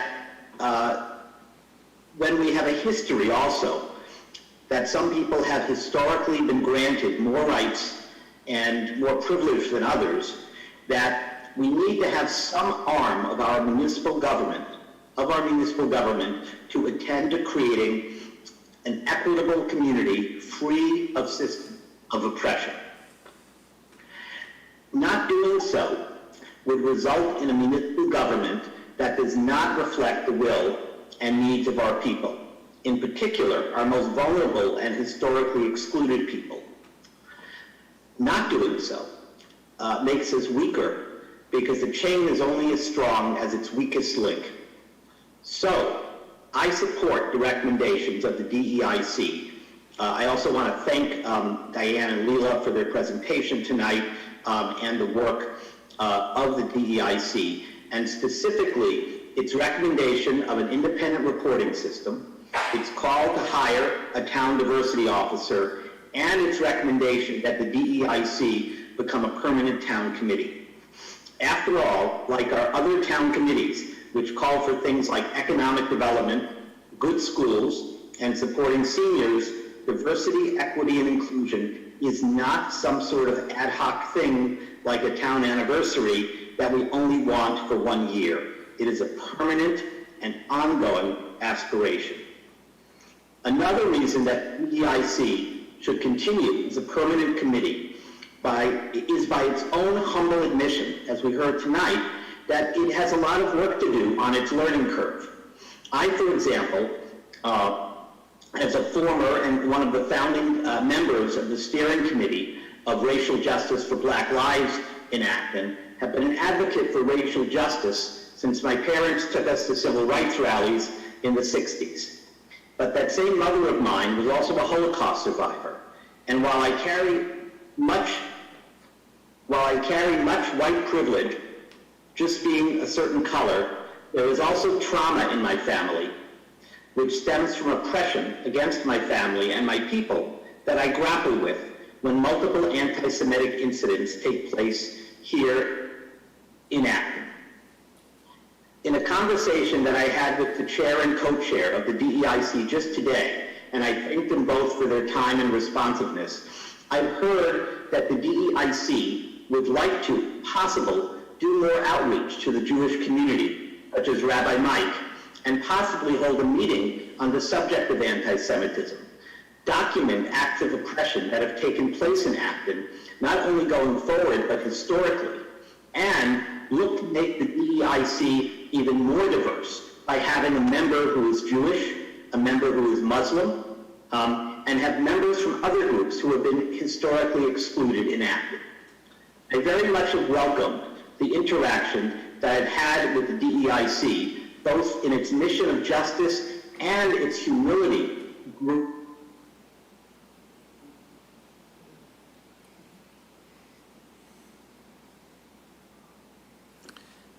So, Matt, I think we better move on to the next. To all of the DEIC's recommendations tonight and allow this body to continue as a permanent town committee. Thank you. Thank you. All right, next up, I've got Janet Adachi. Hi, good evening. I'm Janet Adachi, 2 Simon Hapgood Lane. I have just a few points to make. I don't have a prepared set of remarks, which is unusual for me. But first, I would recommend that the Select Board extend the existence of the DEIC, whether you want to extend the charge or you want to make them permanent or make them a standing committee.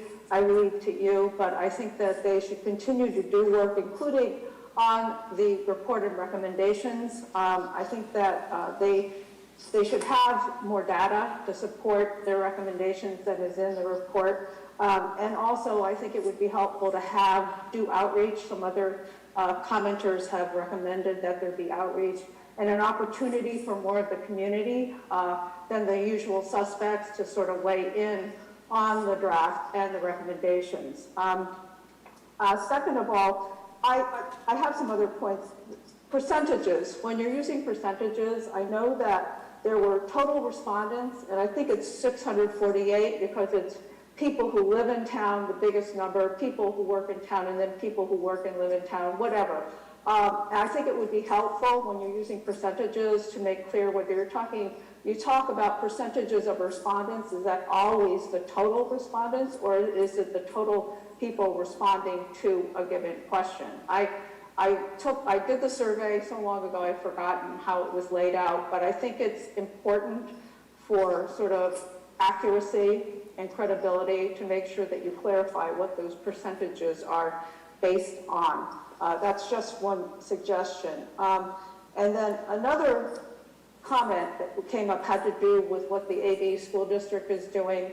I didn't realize that they hired a diversity officer, but if they've done that, I think that there were some responses in the survey that seemed to be related to people in the school system and their sense of discomfort about bias.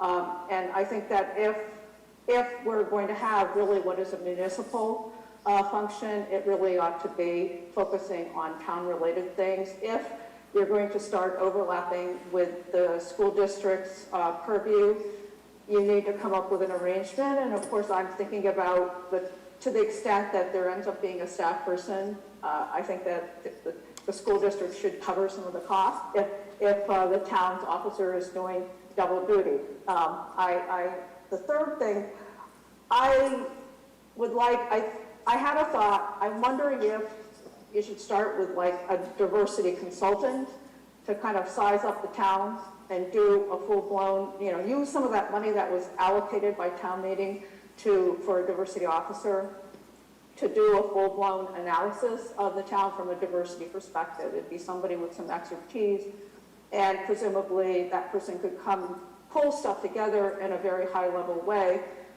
with a lot of substantiation that perhaps would then lead to hiring a diversity officer. Because I was on the select board for 9 years, I'm very sensitive to impacts on budgets of full FTEs. So if you're going to propose an FTE, it has to be very, very well justified. And then the last question I had, well, I did agree with some of the suggestions about kind of clarifying the membership if the DEIC is going to continue and maybe diversifying it in the way that some other people have suggested. One of the things that currently is a requirement is immigrants, and I thought that that was kind of vague. I thought, well, there are people emigrating to the United States from Europe who are white, and my guess is immigrants, that it wasn't meant to include them, but maybe it was. If so, then that needs to be clarified. If you need any immigrants, people who are, say, especially if they're not English speaking, but that needs to be clarified. And the last question I had was just, I don't know if you know how many towns in the Metro West area have hired diversity officers. I did a quick Google search and found that Framingham, which is a rather different community, just hired a diversity officer. I mean, they have different demographics and all the rest. But anyhow, I would encourage you to try above all else. I assume that you will get extended, your existence will be extended. I would encourage you to try to get some sort of community conversation going on, because the past year has, I mean, from my perspective, been really unpleasant with a lot of people sniping at each other. And I think the fault is all around. It's not one group or other. I think everybody contributed, and it's not good for our community to have this persist. So to address the concerns that some people expressed about having DEI, an officer and all that sort of thing, I think it would be helpful to do community outreach and also be prepared to deal with some of the questions and challenges you're going to face. But that is all. Thank you very much for your work. Thank you. Okay, next up we have Franny Osmond. Franny, you should be able to unmute. Hi, this is Franny Osmond, 16 Halfmoon Hill. Thank you for all your work on the committee. I want to caution us not to hold this committee and the position to a higher standard than we do other committees. I feel sort of embarrassed a little bit by how much close we're looking at this decision. I've seen us form committees. I've seen us create new positions in town. And it surprises me how intensely we are studying this decision. It just seems like an obvious step in the right direction, and it shouldn't depend on how diverse our town is. In fact, if we're not as diverse as we want to be in certain ways, that is another reason to have a diversity officer. And about the question of whether it's in the human resources or the town manager's office, or where it is, I was thinking those offices sort of have a sort of top-down look at many different departments at once, and so I would think it should be that kind of place. So I just want to caution us not to think too much. I agreed with Danny, and I can't remember what I agreed with him about. I wrote yes, as Danny said, on my notes. So anyway, thank you, Danny, for whatever you said. And my last note is I just wanted to, before I left, remind you, maybe about every half hour, tell us how many people are in the room and how many people are attendees, because that's important information. Thank you. Thank you. There are currently 33 attendees that are not on the screen. Matt, please continue.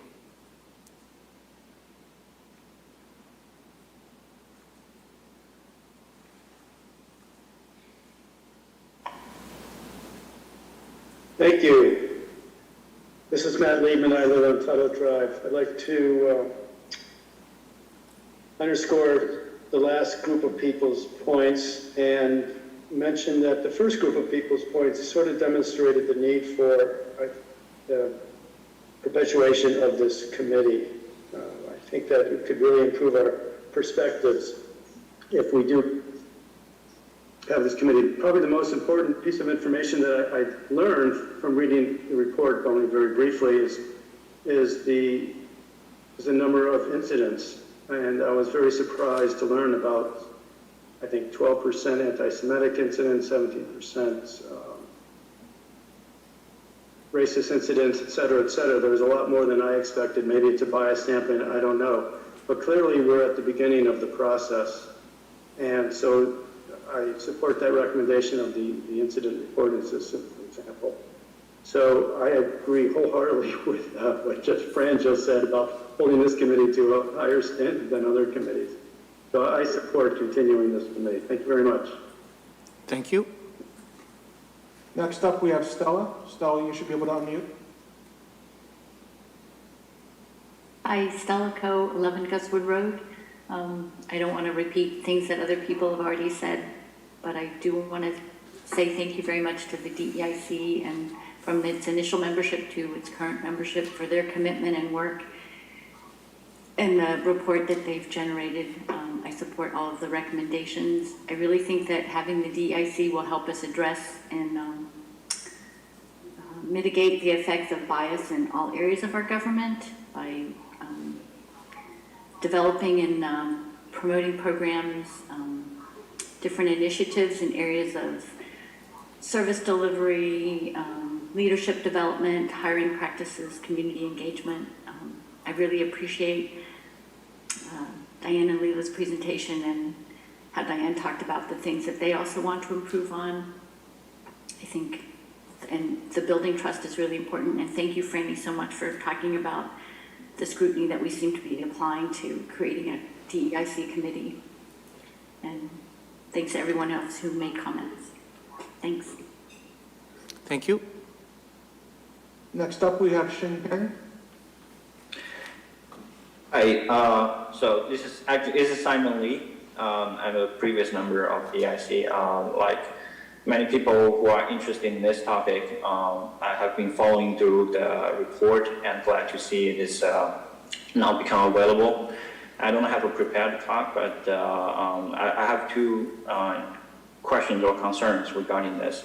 So, like many people asked that what DEIC concerns has been channeled through the DEIC in the past year. I know I only involved in half year, but where I haven't heard about that people that are reporting their concerns about DEIC through that during the meeting. So just wondering, are there any qualitative or quantitative incidents that has been channeled through this commission in that year, in the past year, as I see it missing from the report? Yeah, that's my first question. So I think, I don't know, maybe Leah or Diane or David maybe are interested to chime in. So you're asking how many incidents were reported publicly to the DEIC? Yes, because I see that they're missing from the report. Yeah. So, I mean, as you know, since there were, since you were a member, there are precious few people that reported incidents to the DEIC, and that to me indicates that it's one of the reasons we need an incident reporting system. I have to say that there are, I'm not exactly sure how many people, somewhere between 5 and 10 incidents that have been reported to me personally. Where the people did not want me to take, to even relate the circumstances of the incident in any kind of public way, because they, even though we had a procedure in the DEIC to allow people to report an incident privately to any member of the commission and then have that member report it, read it into the record anonymously. There are a number of people who didn't even want the circumstances reported. I mean, there were two women who told me that they were concerned about retribution to their sons because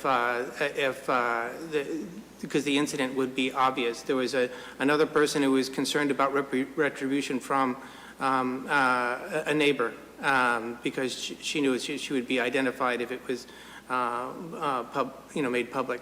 And those are just a few. So there are quite a few incidents. Obviously, the mechanism we chose to report through the DEIC members was not highly used or not used in an effective way to make the statistics public. But that's actually one reason for having an incident reporting system where a person can decide and work with the responder and decide whether they just want to have the incident noted, which is often the case. They don't necessarily want a response. They just want it to be heard and noted that this incident happened. Some people do want a response, and the type of response varies from individual to individual. And finally, at the highest level, the things are crimes, and so they would be encouraged to report them to the police, and help to report them to the police. Thank you. So thanks. Yeah. So I'm glad to know that they have diverted it to the police. So my second question or concern about this is about the racial quota has been set for the membership of this commission. So many people may not realize that. I mean, it is also to me as well after I reading it that in the DEIC charge August 13, 2020. That specifically on the documental, on a governmental document, it says the membership needs, regarding the membership, it needs at 70% of members must be black or immigrant residents. I was shocked after reading this. I wasn't realized that earlier, that, Asian Americans consist of 74.3% of all non-white residents in Acton. However, now people require 70% of the DEI commission to be black, where most of the non-white people are Asian, right? And you are essentially excluding the majorities of Asians. I know many people will say, oh, a lot of Asians are immigrants. But if you look at numbers, the whole Acton have 11% of immigrants, and there are 26% of Asians. The majorities of Asians are not immigrant, and although they are underrepresented, they lack a voice, but they're still being excluded in the DEIC by the governmental procedure. How frustrating that is. When I see that, I chat with many folks in the Chinese community, and some people are joking about it, but to me it is some sort of true. It looks like some white people in power trying to police the black people in power at the cost of Asians by deprive our voices in a committee like this. So it is really frustrating to see that, to build a race quota on a governmental committee. It is just sad. I don't know what else I could say, but every time I was thinking, if I'm telling my son that, well, when you grow up, you cannot get involved, you cannot talk in a committee like this, like I do, because I'm an immigrant, but you are born here. Although we are both Asians, but because we are Asians, your skin color does not allow you to talk in a committee like DEIC, because you are not qualified because of your skin color. How sad is that? And those people who support the racial quota, shame on you. That's all I'm going to say. Thanks. Next up, we have Linda Vieira. Yes, Linda Vieira, North Acton, and I would like to echo what Alyssa, Franny, and Danny Factor said. And I think we are in agreement that Acton is a diverse town. That in itself, to me, justifies making the DEIC permanent. And I agree with Franny that this committee should not be held to a higher standard than all the other committees in town. I support the continuation of the DEIC and the reporting system. Thank you. Next up we have Colin User 1. Could you please identify yourself when you unmute?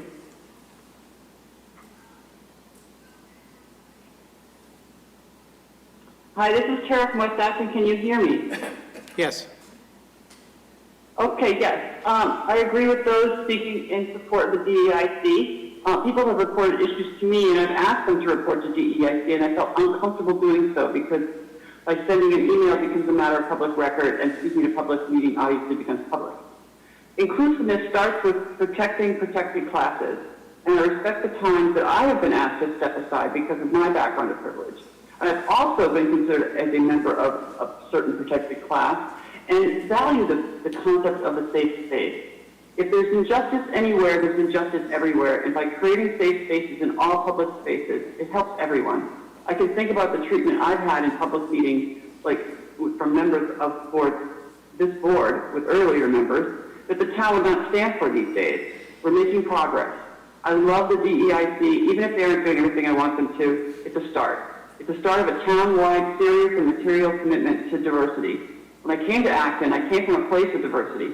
I won't go into how I was made to feel when I got to Acton. Acton has grown more diverse. As a result, I have felt more welcome. To me, the community is stronger and more beautiful when we embrace diversity. This all said, I felt the report did not focus enough on a long list of anti-Semitic acts and look forward to more attention on the issue. I am happy with the report I got about the meeting today with the EIC members and how the concerns were addressed that the Jewish community had. I hope that the select board votes to continue the DEIC and make it a permanent committee. I agree with Franny's point about higher standards, and to cave to those trying to create those high standards would be a shame. I hope you vote to embark on a reporting system and give the diversity officer power and authority to do what's necessary. I'm almost done. I also love the idea of making anti-bias and bystander training as a requirement for public service and look forward to a world where people who refuse such training will not be in decision-making positions. I personally have engaged in such training, and while I originally thought that taking one course was enough, I now understand that learning about these issues is a lifelong endeavor.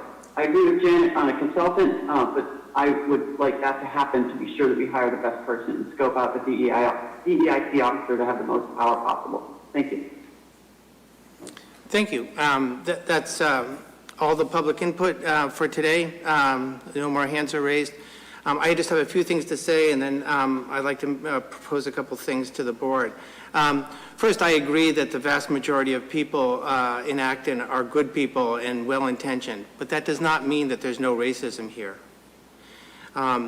We need to have, there are racist incidents. We could go into this further. I'm not sure that this is the time. Some people have brought up how our diversity officer would interact with the schools. I would say two things about that. Is one, our diversity officers should collaborate with the school's diversity officer. It doesn't mean one's in control of the other.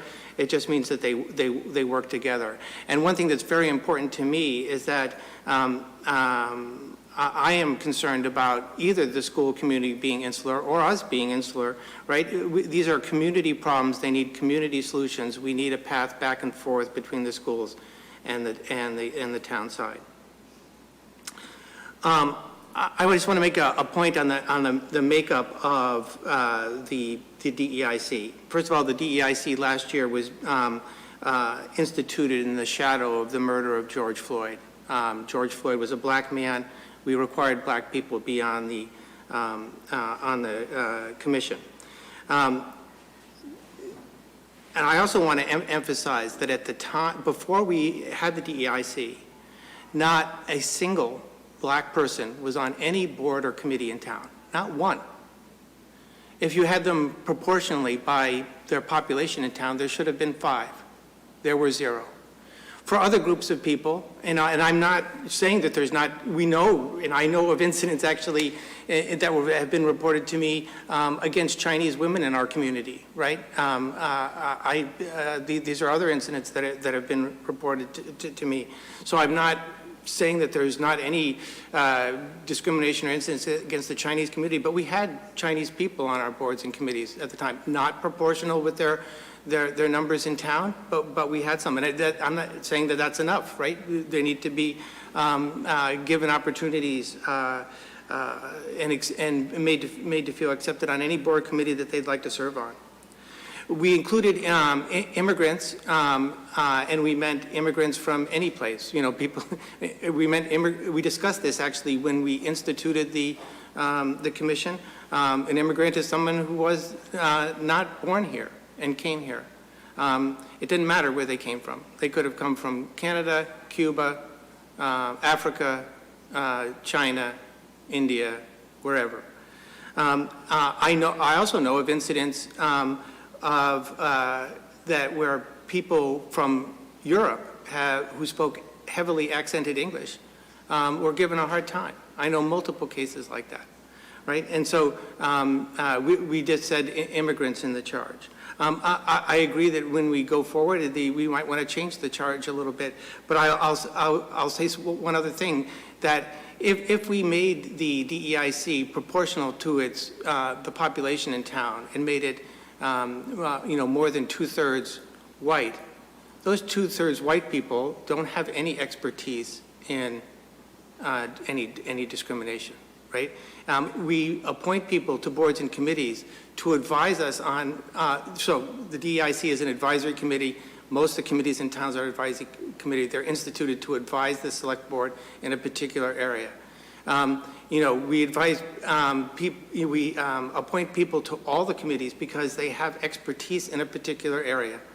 We have all manner of committees, and the people that are on each of them have more expertise in that area than is found commonly through the town, right? That's why we appoint them, and that's why we decided at the time to appoint black and immigrant people to as a majority on the DEIC. I would like to have the board consider to do two things tonight. And I don't think we can cover all the recommendations tonight because there are other things. But one is, I would like to take a vote to allow the town manager to proceed with the study for the diversity officer that was authorized at the annual town meeting this year. And the second, well, I'll say this. The second one, I would like consent from the rest of the board to allow me to draft a new charge for a permanent advisory committee, a DEI advisory committee. But let's take the first thing first. So town meeting voted this year to appropriate funds to have a study for how the diversity officer should fit into town government. Several people tonight have, talked about wishy-washy or other terminology for, how we describe the diversity officer. Well, we don't have a job description, and I understand that people might want a job description and understand that, and but that's what part of what this study is for. So part of this study is to determine the exact, responsibilities of a diversity officer in our government, and secondly, how the diversity officer would fit into town government. So, I'll take comments on that. I think we should move forward on that. Town meeting voted for that, and we really can't proceed with the diversity officer without having more facts. Charlie, I'm not taking any more comment, actually. Dean, please go ahead. Yeah, I think that's a great idea. I'm in favor of that. I think, the more that we can clearly define things, the easier our task will be. So I think that's a good way to spend the money and get the manager working on it. Any other comments from the board? Jim? As I remember the description at town meeting, it was a little bit more general, and I'd like to give the town manager the running room to explore what makes sense. As I recall, the money was to the initial money was to understand how to use the bigger chunk of money. Do you want a diversity officer? Do you want a series of consultants? Do you want a diversity office that has more than one person? There's a lot of different ways of, imagining using money to help the town in its diversity work. So that'd be the only sort of friendly amendment I'd suggest, that we allow the town manager to proceed in this study of, how to use the money that's been set aside to further our diversity work. And that might well include the developing of a job description. The article at town meeting referred specifically to a diversity officer, and part of the money would be a partial first year salary for the diversity officer, and part of the money would fund a study. So I think that the implication there in the article that residents voted on and voted affirmatively on was for a position, right? And maybe, I'm certainly open to the fact if this study comes through and says this should not be one person, right? It should be a series of consultants, for example. I'm perfectly happy to take that, but I think, we should ask the town manager to move forward with what was in that article, to be, kind of faithful to what town meeting voted for. Having heard you say that out loud and having it be part of the record, I'm perfectly comfortable with proceeding. Thank you. Fran or Himija have any comments? Himija?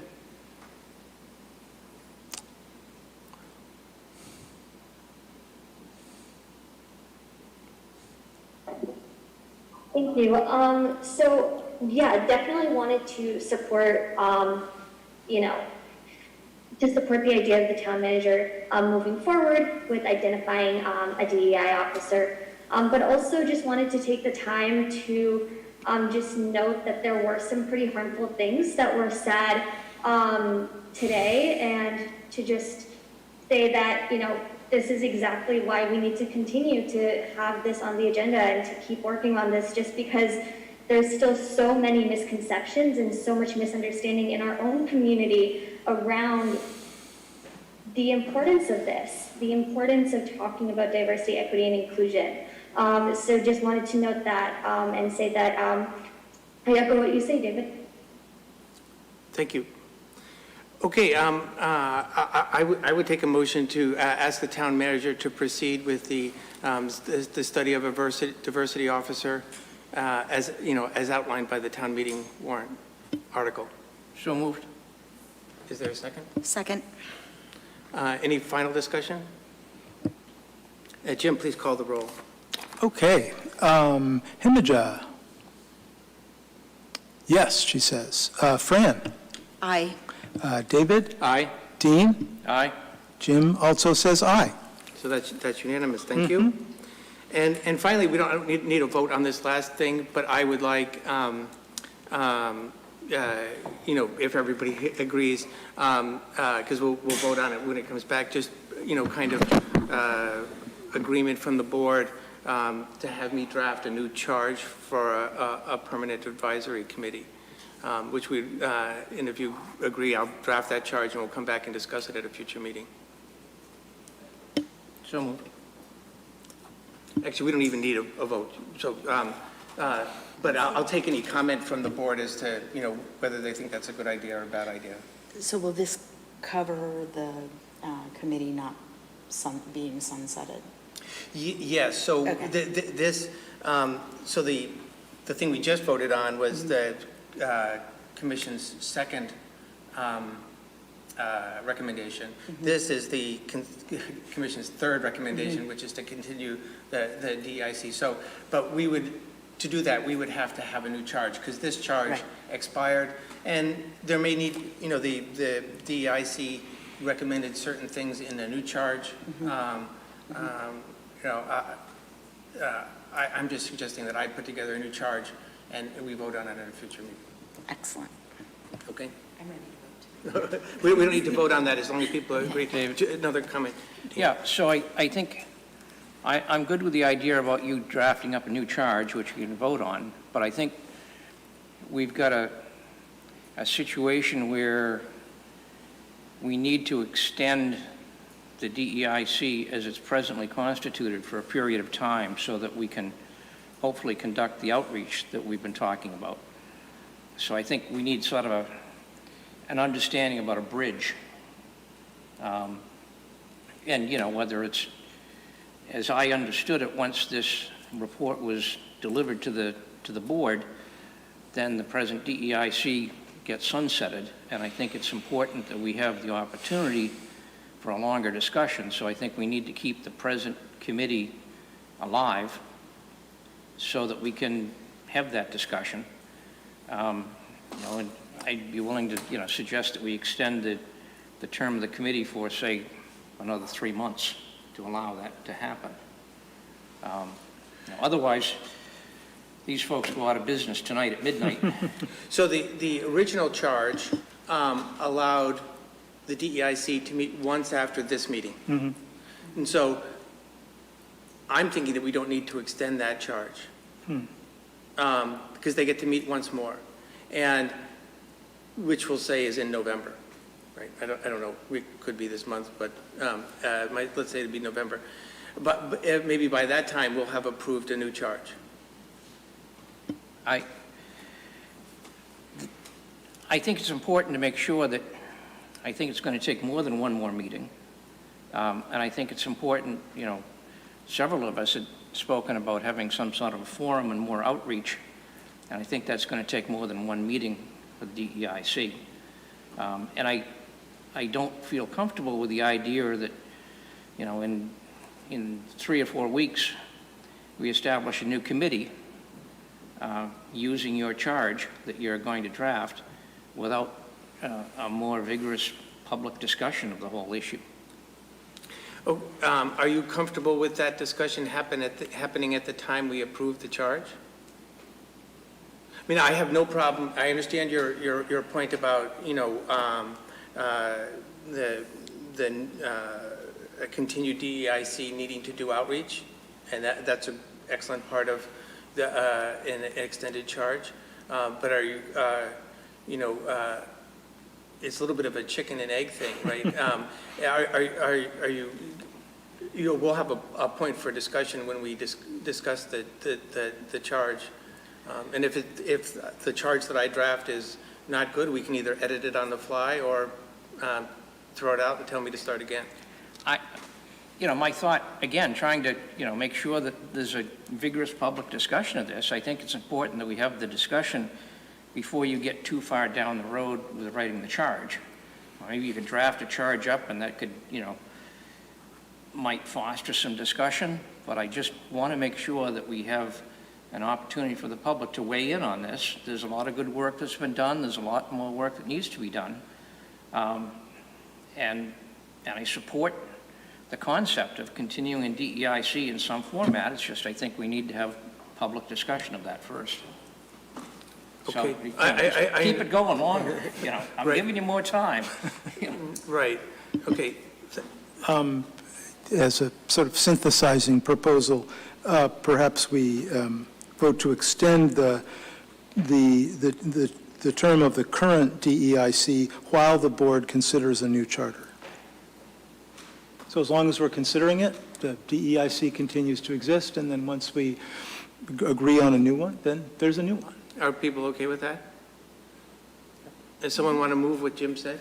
Well, I'll even move it. Okay. Here, Someone want to second what Jim said? I move that we extend the term of the current DEIC while the board considers a new charter. And I'll second that. Okay. Any final discussion? Jim, please call the roll. Okay. Himija?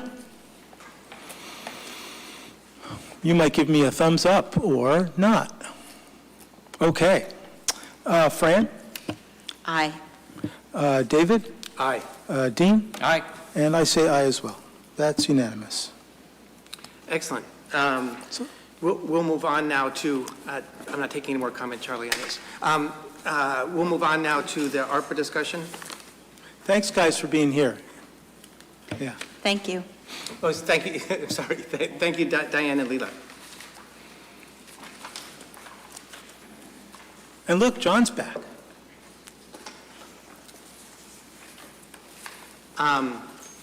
John, would you like to, before we get into the meat of this, would you like to bring us up to date on the ARPA process? Sure, thank you. I've been here all along. I just turned my camera off to take up less room on the Zoom screen. So, thank you. About a month ago, or on September 13th, the board discussed and created a public engagement process. Oh, yeah. I'll send that to you, sure. Am I? No, you're good. You want to mute your mic there. Thank you, John. Please go ahead. Okay, sorry about that. Yeah, so we, the board approved, accepted it formally, $7,072,733 from the Rescue Plan Act, and just established a process for how to invest that funding to help this community recover from the pandemic, both by investing in things directly related to COVID and what it's done to our residents and what it continues to do to our community, but also looking at things that relate to how our community can recover from an economic standpoint in the services that we provide to support our residents and other things, priority investments that we know will help our community come back stronger from when it was before. So over the last several weeks, there's been a substantial amount of public comments received. I reported that the survey that was issued had 250 or so responses. We've received about 100 since then, so the results are rolling in on that survey, and I'll share the updated results with the board tomorrow. As part of the process, we've done a lot of stakeholder engagement and talked to different folks about what needs there are out there in the community.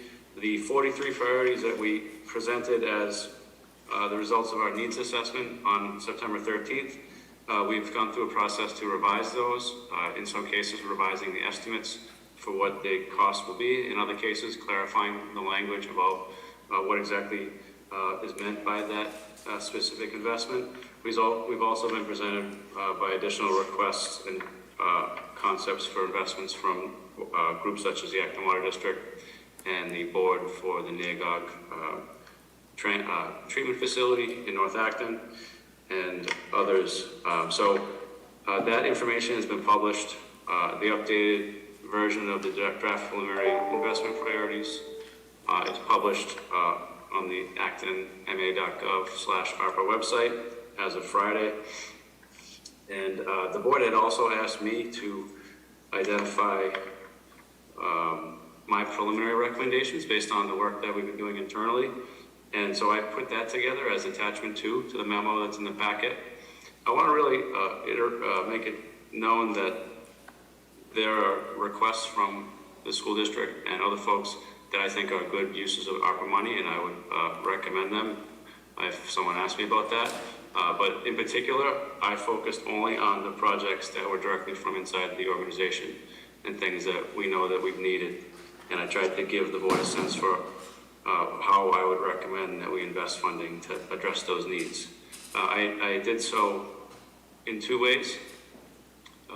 Knowing that this funding is available for 3 years, there are things that we need to do right away, or even in the next 6 to 12 months, and there are things that we'll be doing either again in the following years, or could possibly wait for the following years to do some of those things.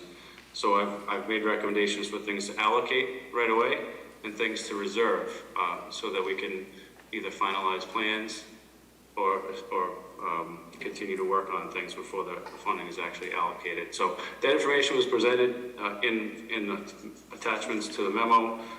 I hope that the board had a chance to review it, and I'm here tonight to just listen to the board's deliberation and provide any information about any of the projects or programs or anything else that I can provide as you have your discussion.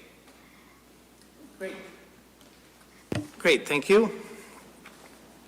So what I'd like to do here, well, first of all, I'd like to say that I think we should view this as a budget, right? And it's important that we do have a budget, because some of the items here, if we don't cover them here, would need to be in the annual budget next year. I mean, if I just take the dam matching funding, right? If we decide that that's not a priority for the ARPA money, then it probably needs to be covered as a capital borrowing item in next year's annual budget. And so, and that's just one example, right? So we need to have kind of a plan. So this is a budget kind of a plan. Similarly, to a budget, it's possible that things may not be spent exactly the way they are. And as the town manager has said, there'll be a process by which the monies are requested to be taken out according to the budget. At that time, those have to be adhere to the rules of ARPA, so that we must have a legal expenditure. And some things may underspend their budget, but the budget they couldn't overspend without coming back to us, right? To change it. And to the extent that we've expended the ARPA monies, then there may be nothing to come back for. So I have a spreadsheet which I built, which allows me, I'm going to ask everybody for kind of a thumbs up, thumbs down on each of these items, and we can discuss them and try to persuade our fellow board members to our points of view. I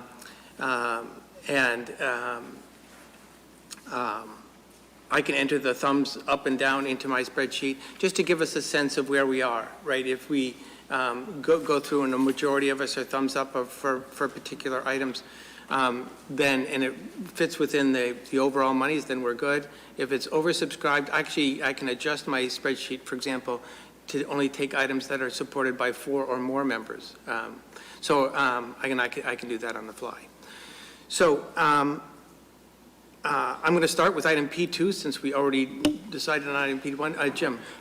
Just wanted to make sure I understood what you would like the clerk to do during this process. It sounds like you're comfortable with taking on the responsibility for recording the results. So I'm not. Yes, I will certainly record the results of the thumbs up, thumbs down. Great, thanks. And I do not intend to take notes on what people say. And Lisa, I'll share my thumbs up, thumbs down at the end. I was trying to figure out which spreadsheet are we looking at? So this is my spreadsheet just to track what we do here. Oh, this is just your spreadsheet? Yes. I could put it on the screen later in the process, or I could put it on the screen now potentially, but let's get started and see how we go, and then we can adjust the process if we want to. So we've already voted on P1 at our last meeting, so if I go right to P2, convert the Asa Parlin House into an ADA-compliant community and cultural center. The town manager's recommendation had this is for $1 million split over, near term and reserve. Any comments? So I see one thumbs down. Anybody? So we can just do the immediate thumbs up, thumbs down, or we can, if you want to make a comment to persuade board members to your point of view, you can. Or could I just express my deep ambivalence about this item? I would love this to happen, and at the same time, it didn't rise to the level of fitting in the $7 million when I thought about the priorities. Okay, so I'll just say, I'm going to thumbs up this, and I'll just explain why. One of my criteria for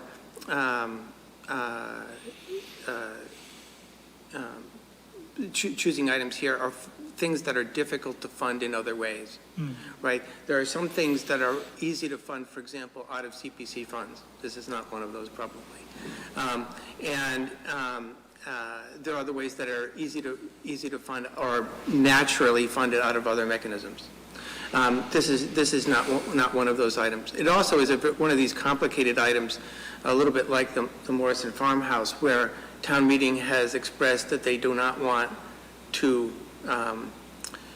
tear down the Asa Parlin House, but it's been difficult to find what to do with the Asa Parlin House, right? So, and for me, I just don't like it. It's sitting there and and falling apart. And then finally, recently, quite a number of people are very supportive of having a cultural center, and I think that this fills that bill. Anybody else want to make a comment? Jim, I'm sorry, Dean. So, I'm not sure the town meeting actually said that the building has to stay. I think the Historic District Commission told us that we couldn't take it down. My feeling about this building, frankly, is it's kind of the definition of somebody buying a yacht, which is basically a hole in the ocean you just keep pouring money into. And I don't think this is a wise expenditure of $1 million. Okay. This is also, by the way, I'm going to try to get in the habit of doing this. This was not recommended by FinCom, and I'll try to read the FinCom recommendation. And the vast majority of FinCom members did not support this. Jim, did you have another comment? How about we allocate $100,000 for it to get some of it done? Okay. I'll just have Can I make a comment? Yeah, absolutely. So Asa Parlin is near and dear to my heart. I would love to see it renovated into some awesome space for the town campus. But after hearing the PFAS presentation at our last select board meeting, I sort of ratcheted Asa Parlin down a little bit. I'm not giving it the thumbs down. I don't want to give it the thumbs down. I think the property is a little gem. I just think there are other priorities. Okay. So, Himija. Yeah, I actually just wanted to echo what Fran said. Asa Parlin is, making that a cultural center would really help to bridge a lot of the community gaps that we faced, especially during our COVID-19 year. But yeah, exactly. That being said, I don't know if I feel comfortable allocating $1 million at this point of our funds. So maybe if there was a way, we could maybe put this on a maybe table, or maybe rethink the fund allocation. I wonder if we even have a third option in our voting system that allows us to put a middle thumbs up for maybe reevaluate. That might be helpful. So we could skip it, or what Jim suggested, put in a different amount. The town manager had $400,000 for allocation and $600,000 for reserve. We could change it to $400,000. Jim suggested $100,000. What do we want to thumbs up, thumbs down on? Or we can skip it? Put it on the back burner. Okay, well, why don't we skip it? And we'll go on to P3. I want to say something here. So this is the first of the school items. I've done some outreach to Boxborough, to a member of the Boxborough Select Board, to try to get some, for trying to figure out how to work with Boxborough on selecting the school district's items. That's going to be really complicated. I don't see how it can work. Boxborough is considering their own way in what they're going to do, and they may not support any of the school district's requests. It's a very difficult situation. So one of the things that maybe I'd like to just discuss for a minute, and it actually will save us time through this process, is to allocate a large fund that the school district can request funds out of for particular projects. I will say one of the other things is, too, that the school committee has not explicitly prioritized this list either, right? There's, I forget, 7 things in here that is from the school district. I'd have to go back and count again. And that list is not explicitly prioritized. They did discuss it at one of the school committee meetings. People, there were some things that more people were in favor of than others, but, I'd have to read between the lines if I were to say which they supported more or less. So what I was going to suggest is that we put one, skip all the school district items and have one school district line for, say, $2 million that they can request out of. And I'm just wondering what other members think of that. Dean. Actually, in my prioritized list, there was nothing for the schools. They got $1 million of their own from basically their ARPA money. They already get 2/3 of all the tax revenue in town. I just feel that this is something that can be much more closely targeted to some town needs. We're in a situation now where I think the schools are only serving about 25% of the households in Acton. So I think there are other needs for the other 75% of the households in Acton that don't have kids in the schools. So, the committee can do whatever they want. I think your idea makes a lot of sense if you're going to give them any money rather than go through this. But I would be opposed to allocating anything to the schools. Other comments? For me, when I think of the town, including the young people, and I wonder about who's been adversely impacted by COVID, I'm putting the school kids right at the top of that list as being impacted by, just their education being, drastically either stopped or changed for more than a year, all the difficulties of, not being in touch with their peers. It's been a really rough year for school kids. So I'm fine with allocating a good chunk of money. I don't think of it as going to the schools. I think of it as helping young people. Fran or Himija? I think Himija may be frozen, but I would be okay with, incorporating a little separate fund for school use or okay. for the kids. So, I think, I fall somewhere in between the extremes I heard. I mean, I understand what Dean said. I've also heard from other people that the school district should get 2/3 of this money. I see the schools as part of our community, deserving of some pass-through. I think that they're, if the schools were Acton public schools, we'd be, passing through funds. So I think it's important that we do that. And so, do we want to, first, it sounds like people were okay with a separate fund, so we don't have to work out details with Boxborough and that kind of thing. And for the thing that we do thumbs up, thumbs down on, is $2 million a good number? Something less? Something more? Well, if lowering it to 1 million would get Dean's vote, I'd be happy to lower it. Or we could just have, find out what the vote is at these different numbers.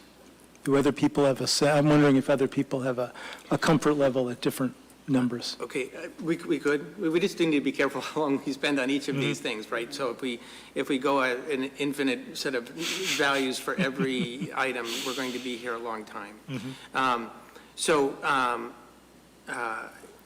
Maybe we can just start with $2 million, and maybe if that doesn't get the support of the board, we lower it. So just by a show of thumbs, do we have, is there support for $2 million? Sure. So I see three of 5. Have we lost Himija? We have. She froze for a minute. I assume she'll come back, but she wasn't here then.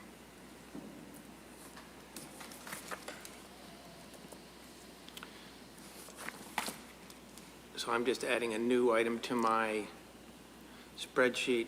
Just take me 1 second. Normally this will go faster.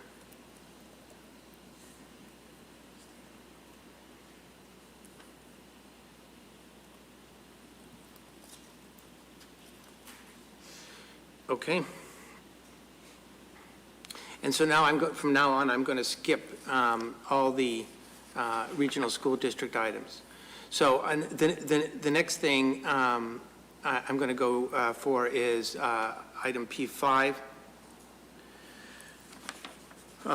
which the town manager has a reduced request in his most recent memo of $50,000.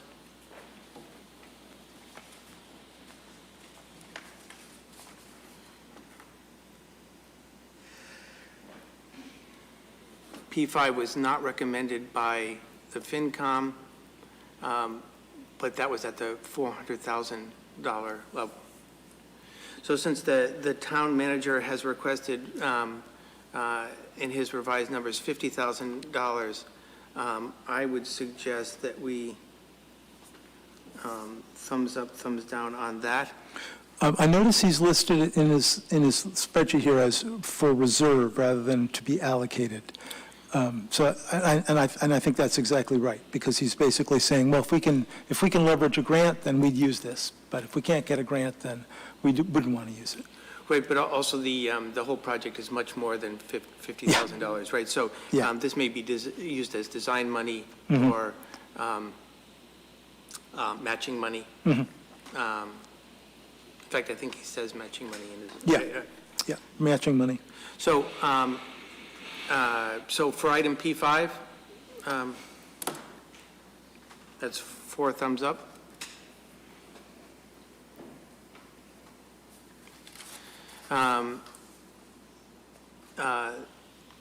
The next option is to fund new open spaces and improve existing open spaces. This is P6. Any comments on this from members? So I'm a big advocate of buying open space, and certain through CPC, I'm going to be pushing for more allocation for open space. But I'm just not really sure that this is an appropriate use of ARPA money, especially since we don't know. It appears that they've got a few possibilities, but they might not have an opportunity to spend this within the 3-year period.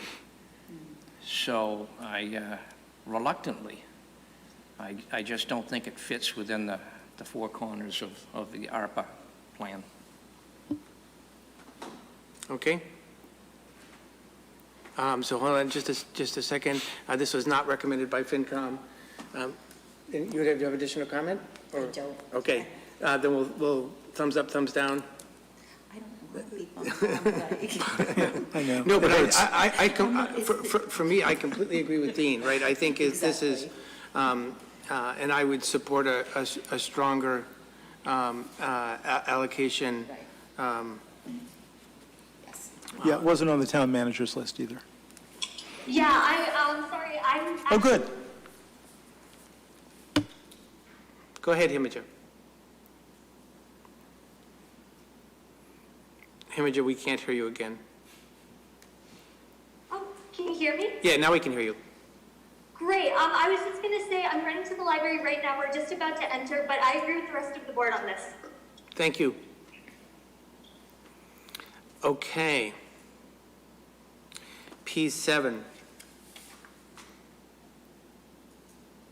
P7, the town manager reduced his recommendation from the initial memo to $100,000. This is the sustainability in EVs and solar arrays for the town. This was not recommended by FinCom.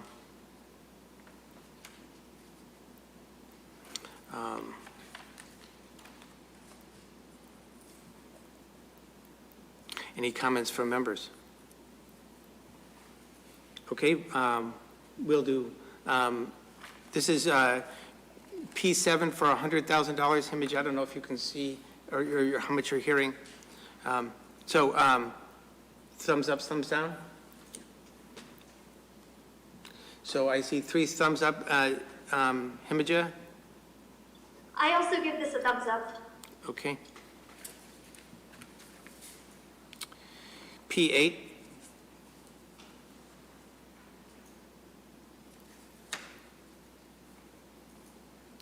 Money for virtual and hybrid meetings. This was not on the town manager's most recent priority list, or his recommended list, I should say.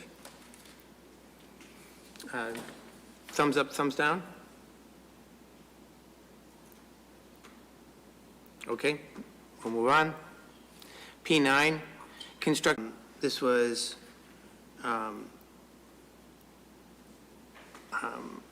not on the town manager's, I think, well, it was on the, oh, sorry. It's in, can I ask a question? Sure. Mr. Manager, do you have any guidance on what order this attachment 2 is in? It's hard to find things on it. It goes, P1, P46, P25. It was in the order of my priorities. Oh, okay. I was asked to do. Okay, so higher up is more higher priority. Okay, got it. Thank you.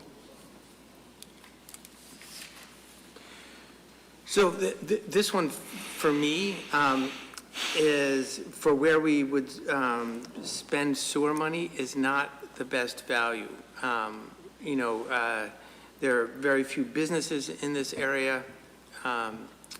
It would take in the new AHA project. And I know that the the septic system is, mounding is currently a concern for the dog park, but I believe that there has to be a way around that. It's not been investigated enough, I think. Anyway, that's my feeling. It's a lot of money for a relatively small value. Dean? Yeah, I think if the only reason we're doing this is for a dog park, then yeah, $1 million is a lot of money. However, we did have a letter from the Acton Housing Authority that we're very supportive of this. Is going to solve a number of problems for them, legal, in addition to financial, and it does send a good message to the state that Acton really supports this affordable housing project. I believe that it also will enable eventually to hook up Acton Medical, which I understand is not in the district now. And I think that it will also, eventually, we might be able to go up as far as the public safety facility. I know that, we do have an operating septic system in there now, but it kind of got squeezed in, because of the site. So I think that there's a lot of great benefits for this, and I'm enthusiastically in favor of this, and I'm glad to see that the dollar value has gone from $2 million down to $1.5 million, and now down to $1 million. Other comments? Can I ask a question? Yeah, absolutely. Would this give some, would private residents have the ability to tie in if they wanted? Or? So according to our current bylaws, if the sewer goes in front of your house, you would have a right to hook up. Okay. We could change those bylaws. There also are state laws that have to do with this, and we would need to research those.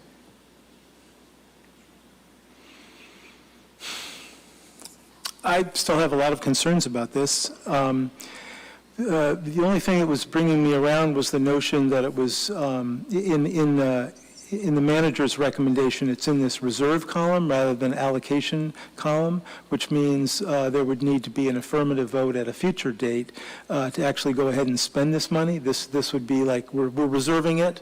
It's available. We're not going to spend it on anything else for now. And because I still don't get how, for example, if the betterment fee for the housing authority is calculated as the cost of building a septic system, it's going to cost them the same either way. They either have to build a septic system or pay the cost of a septic system to get hooked up to the sewer, and they'll have ongoing fees to pay for the use of the sewer. So it seems like a financially bad deal for the housing authority. And the other concern I have about it is that it's without having a big discussion as sewer commissioners, it seems it's like this is an expensive part of a much larger project, which is running the sewer line up Main Street and connecting up Great Road. And until we have a more coherent discussion about whether that's a good idea or not, it doesn't seem like a good idea to be moving in that direction without having figured out if we want to do that or not. Just one comment there. It's definitely not obvious that if we wanted to hook up Great Road that we would go up Main Street. So just, to hook up Great Road doesn't require going up Main Street.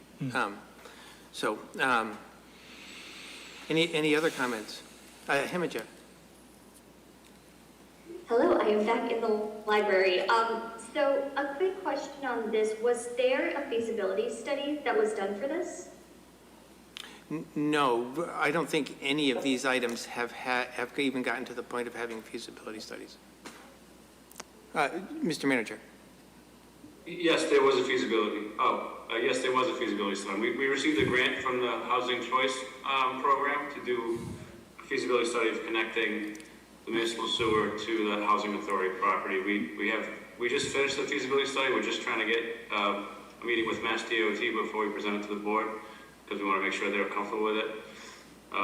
And then we have additional money from that grant to pay for the design. If if we move forward. But if we don't move forward, we'll just use it for something else. So this grant money, do you know how much that would be? I believe the whole grant was 175 or so thousand that we received towards this project. We also received funding to help support the affordable housing project at Kelly's Corner in this latest round. Okay, thank you. That's really helpful to know. You know, it seems that, you know, this is a project that we're still, you know, currently working on. It would be really interesting to hear the Mass DOT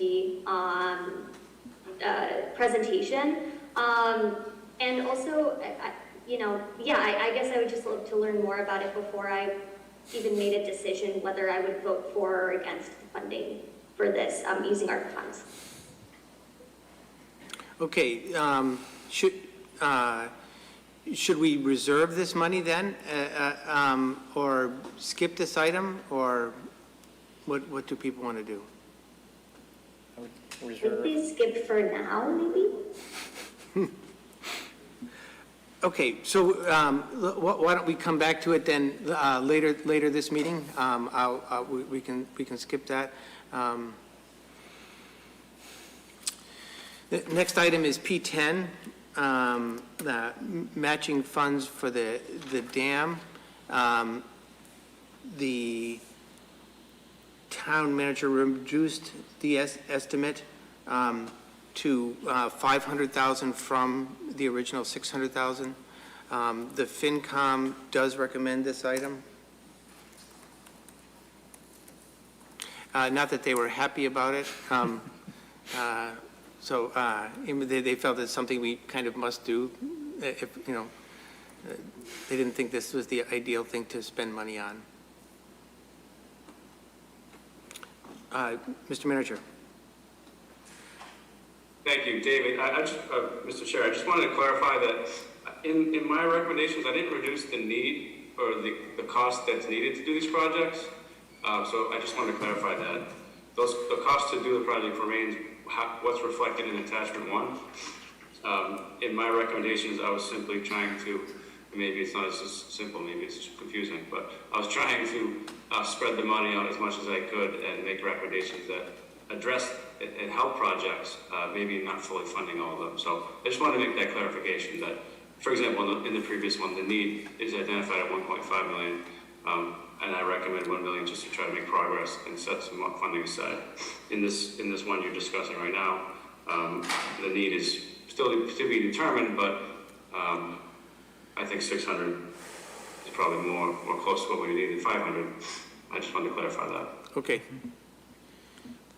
But in your recommendation, you were recommending 500 just so we could cover a number of things. Yes, just to try to make progress and make investments that will help with many town needs. So we'll take a thumbs up, thumbs down on $500,000 matching funds for the dam. I got 3 up, 4 up, 1 down, so 4 up.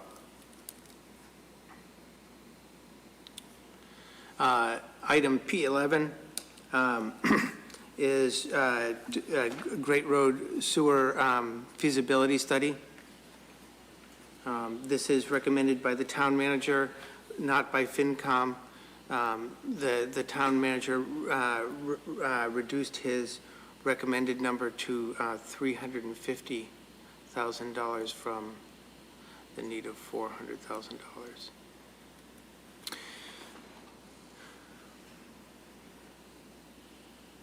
So, discussion?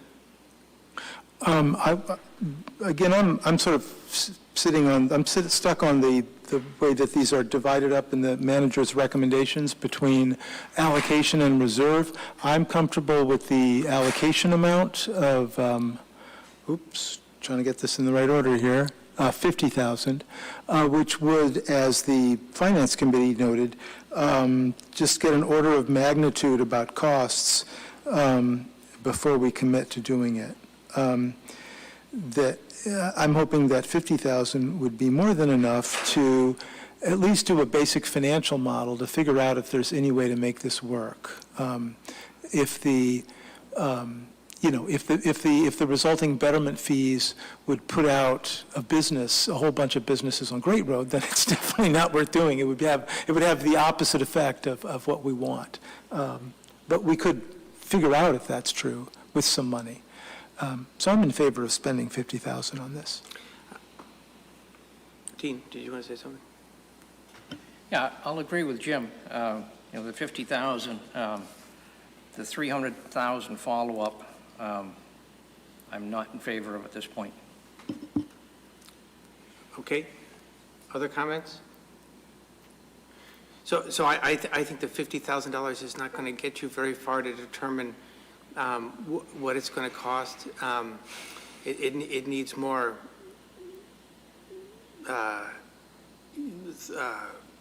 design to figure out how many pumping stations you're needed, where you're going to run the line, that kind of thing. Also, to figure out whether there's a way to fund it other than with betterments or reduced betterments, and what that would mean. So I don't think $50,000 is going to get you very far with that. I'd like to see the full $350,000. I think this is much more important. I mean, I don't mind at all hooking up the AHA project to the sewer, but I believe that this is much more important to the economic well-being of the town. We hear a lot that the plazas can't get tenants because the tenants want to discharge more water, whether they're gyms with showers or restaurants with dishwashers. Retail stores are not so common anymore.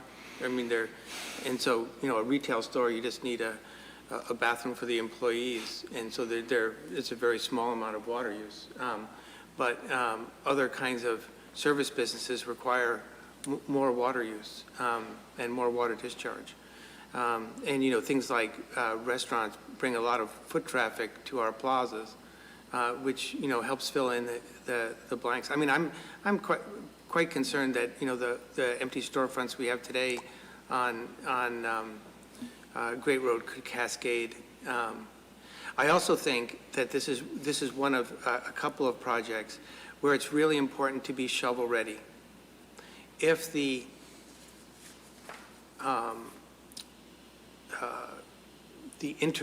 don't know how to describe it. If the bipartisan infrastructural bill passes in the federal government, that has billions of dollars for water and sewer projects. If we're ready here, and we don't know the way that those monies are going to be allocated, whether it's ARPA, like it trickles down to all the cities and towns, or whether it's a grant process where if you're ready, you can apply for the grant and you'll be funded. And so I think it's extremely important to be shovel ready here. I mean, I'd like to see us do the $350,000. I don't think we're going to get a lot of answers for $50,000, and we won't be moving quickly to satisfy the business need. Fran. And this is just for a feasibility study. That's all this is. I think for $350,000 you get some design work. I don't think it'll be a final design, but there'll be a calculation of how many pumping stations are needed, where the discharge could occur, where the amount of discharge is, the number of customers that would sign up, that kind of thing. And just sitting in on the EDC meetings, one of my liaison committees, this is really one of the #1 issues that they talk about, and just making it easier for restaurants and retail spaces.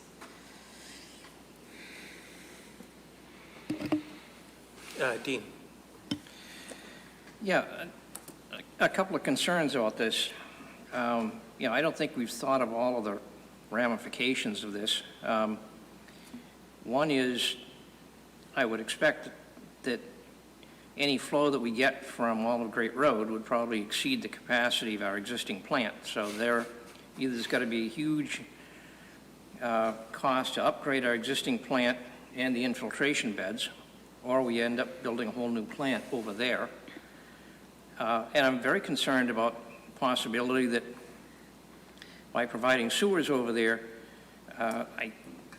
maybe we won't end up getting some nice restaurants in some of the plazas, and maybe we'll end up getting an influx of more housing, which I don't think we've thought about that deeply enough.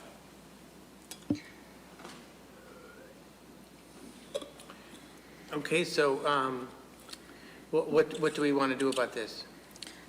Save this one for another day. Yeah, though, we can skip this, but,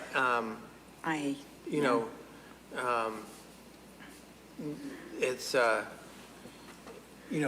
if we skip all the hard ones, we're not making a lot of progress. If it helps the process along, I'm happy to vote no now. So, why don't we just take a thumbs up, thumbs down on the 350? And then, so we make it official. Imogen? Oh, you need to. I know, you're so. I'm still thinking about it. I know, it's 2.5. It's not easy. So I'm going to put that down as only 2 in favor.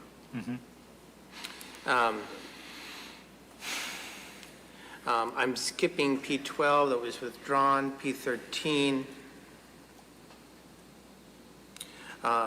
Broadband and utilities on Quarry Road. If I'm correct, I don't believe that this was in the town manager's recommendations, not recommended by FinCom. Correction, we didn't vote on it at all. Okay. It was one of the items under $100,000, therefore we didn't get to it at all. Okay, abstained by FinCom. Also, I've not seen any input from the public on this. It certainly was not one of the high hitters in the survey. So why don't we just do a quick thumbs up, thumbs down? They need broadband now. So maybe they need electricity first. So that was 1 in favor. P14, permitting system, that town manager has reduced his estimate for this to $150,000. This is a unified permitting system in the town to keep things coordinated and allow applicants to see their status. So it makes things easier and more straightforward for applicants and more efficient for us. So anybody have a quick comment? Otherwise, we can just do a thumbs up, thumbs down. Thumbs up, thumbs down. That's 4 up.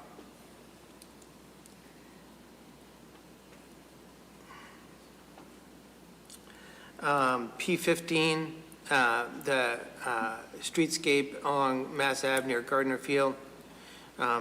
This has been popular in the survey, popular in email comments to us, recommended by the manager, not recommended by FinCom. So why don't we just see if we, before we discuss to see if we have it, a thumbs up, thumbs down? 1, 2, 3, 4 up, and Jim? I'm still confused. Okay, so I'll just do the 4 up? Yep.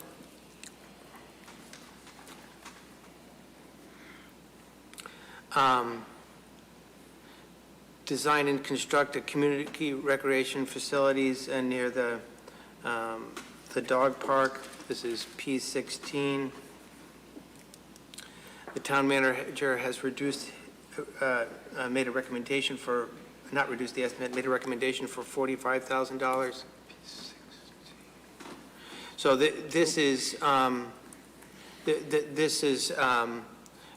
to construct a small park in the center lot at 348 to 364 Main. There are 3 lots there. The middle lot is the smallest lot. Left lot is the dog park. Middle lot, undetermined as of yet. Right lot is the AHA project. I think the lot is about an acre. It's not huge. The proposal is to make a senior-oriented park with senior amenities there. A number of people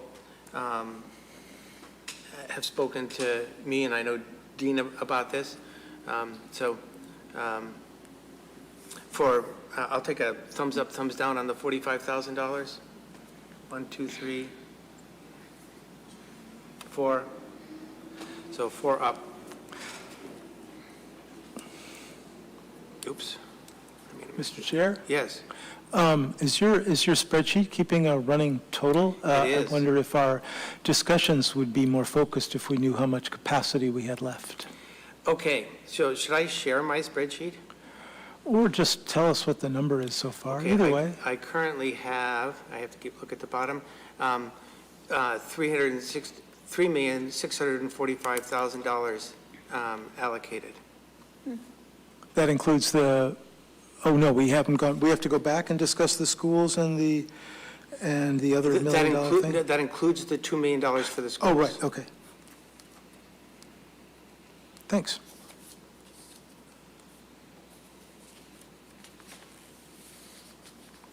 And so actually, we're right in the middle. Mm-hmm. So I can share my spreadsheet. Hold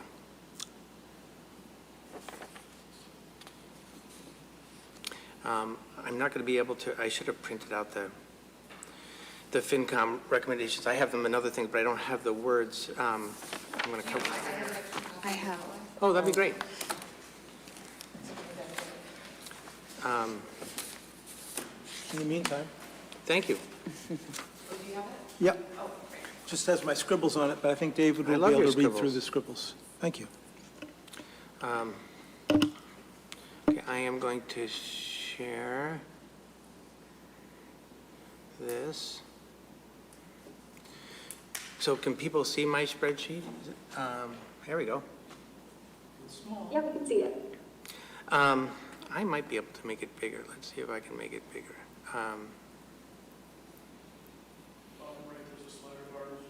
Yeah. I'm first going to make this screen this bigger, and then this. Whoa.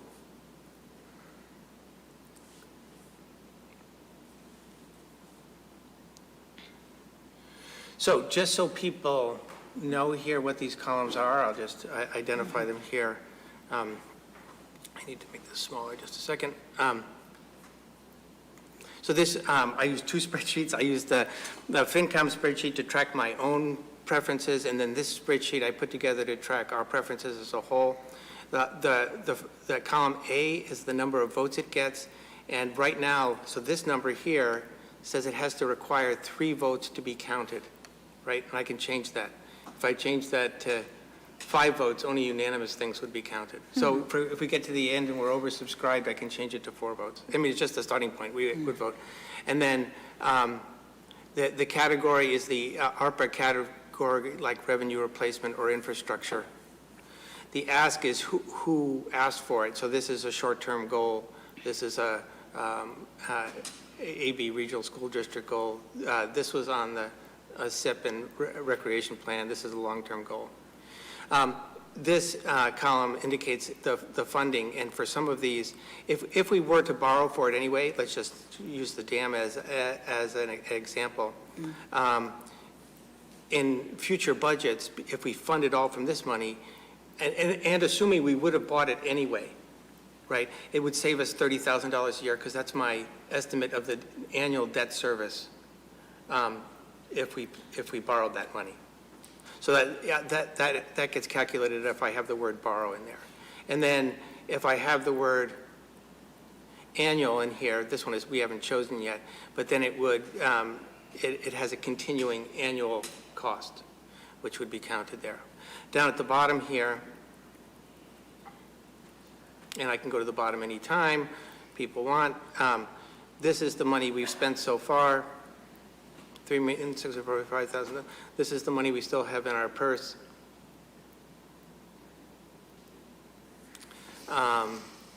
This is the continuing cost. So right now, the total of the continuing cost. So right now, we'd be saving on an annual budget about $56,700. And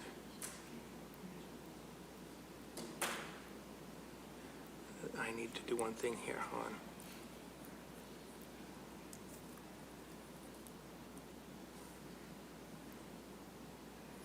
So that, I had to put in that thing, so this is, oops, that's wrong.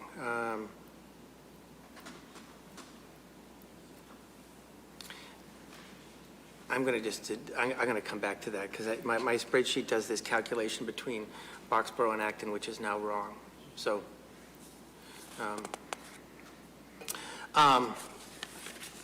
so I'm going to go back up to where we left off.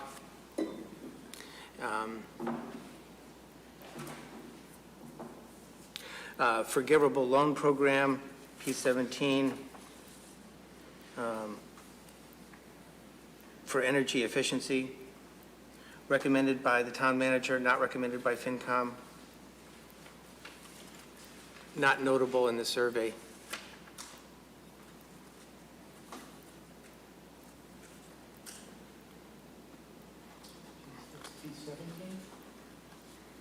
That's P17. Allows us to have incentives for energy efficiency.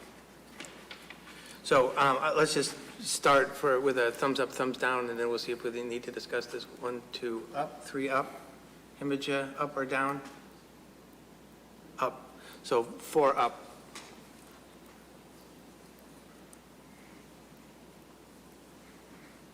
Oh, but that was, sorry, the town manager reduced the value, the recommendation to 60. So do that?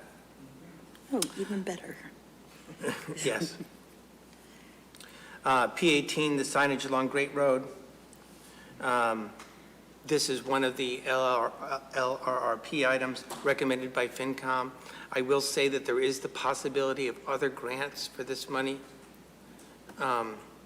For that reason, I think I'm not going to recommend it, because it is possible that we'd get other grants for it.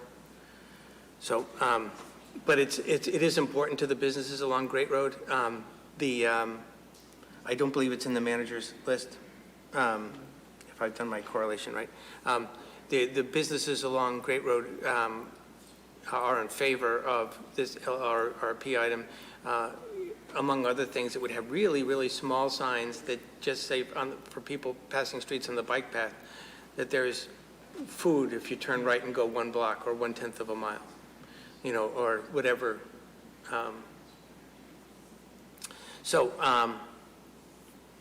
It's definitely a cool idea. The only reason, you know, as I said in the beginning, I'm very sensitive to, are these things, is funding available from other sources?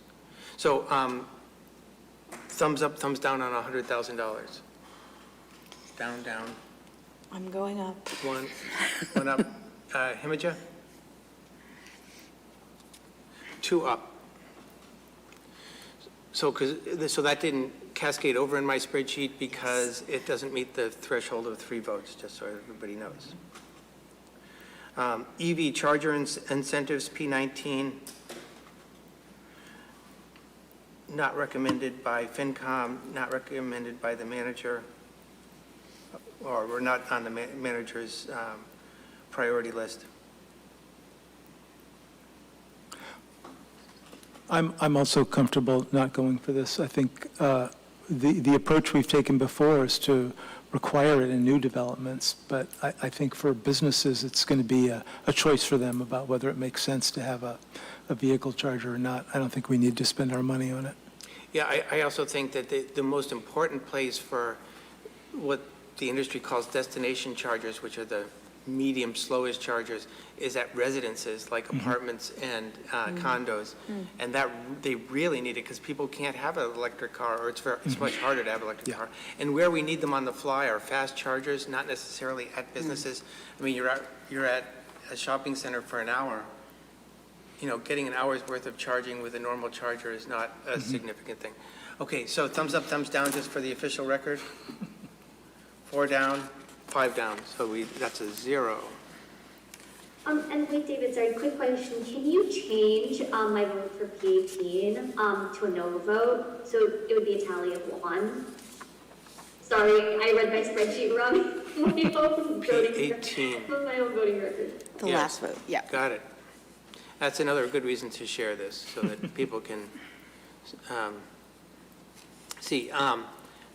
Update the Complete Streets infrastructure. So if you guys used the FinCom spreadsheet, there was a typo there that said $350,000, which was too much. That was just a typo. And I didn't correct that before I sent out the copy of the spreadsheet. This is $35,000. It was popular on the survey, it's not on the town manager's priority list, and not recommended by FinCom. Oh, FinCom abstains, not discussed. Okay, so, sorry, I just have a list of I have my thumb up already. So, okay, let's do a thumbs up, thumbs down. So three up. Is this where I try to persuade people, or do I? No, go? it passed. Right. Oh, okay, if 3 is our threshold? Yeah. Okay, okay. And great. then, the threshold doesn't have to be absolute, right? Because Okay. we can go back and, whatever we want to choose is the. Yeah, our final vote is in 2 weeks, as I recall. Yes. Yeah. P21, Public Art Plan.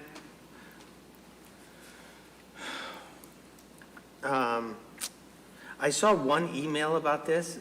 I did not see, it was not a big hitter in the survey. I think not voted on by FinCom.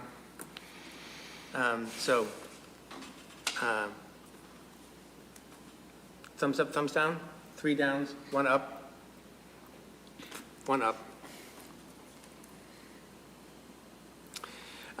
Improve air quality in public facilities by improving HVAC systems. This one was really interesting to me because this was popular in the survey. It seems to me to be a kind of an internal thing to town facilities, so that surprised me a little bit, but it's on the manager's priority list, popular in surveys, recommended by FinCom.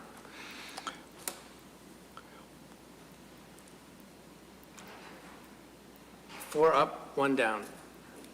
I think my only concern was about prematurely updating the HVAC and the heating before we finish our electrification study. So spending money now and then figuring out in a couple of years we have to do it all over again didn't seem wise.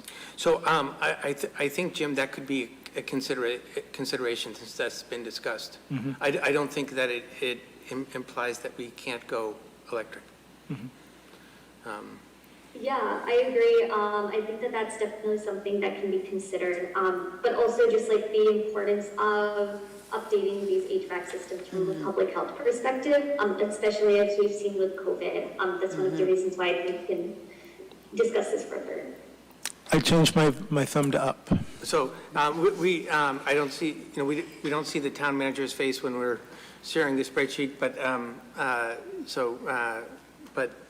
John, there's a preference on the part of the board that this be a sustainable new HVAC system or systems.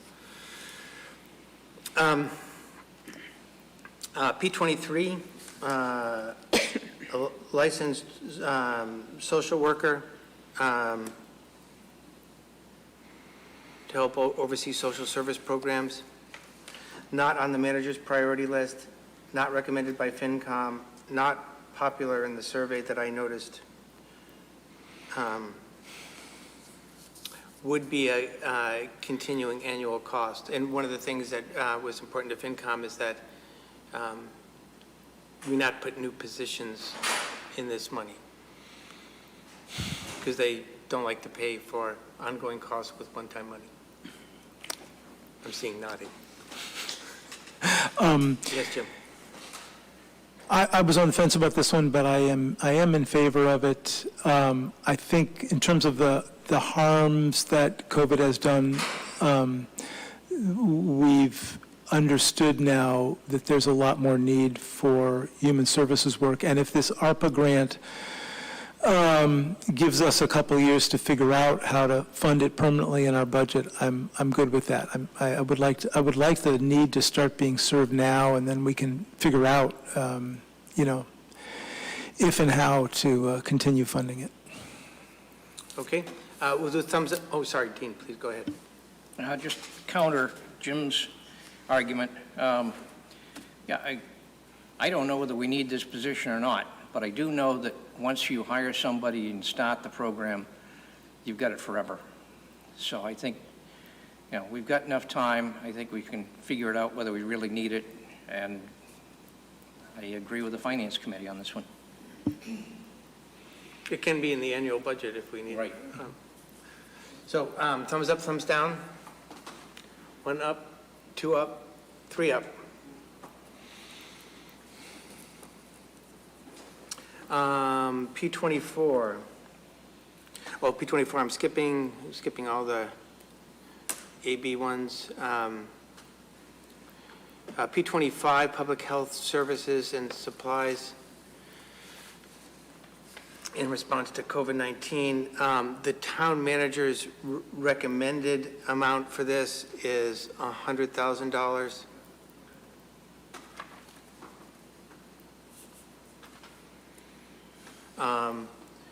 This was on the town manager's priority list, was popular with the survey, and was recommended by FinCom. P25. 25. Which is health. Oh, yeah, sure. Yeah. So, with the person working on public health, she has to vote up? Yeah, she has to vote up. Okay. Sorry, I did not catch that, but 2 thumbs up if I can. Okay, so that was 5 up. What's our total these days? Okay. Oh, Jim, you're such a spoilsport. So, 4,640,000. Okay. And we have 2,432,733 left. Okay. Let's keep playing. And somehow we've gotten from the health person, we've got increased annual cost of $13,300 a year. Mm-hmm. That's the social service worker minus the avoided borrowing debt fee, debt service. Yep. Okay, P26, COVID mitigation measures. So, school, thank you. Also school, P28. Enhance and improve public access to health info and services. Not on the town manager's list, not popular with the survey, not discussed by FinCom. Well, why don't we do a thumbs up, thumbs down quickly on that to see if we have any place to go. 2 down, 1 up, 2 up, 3 up.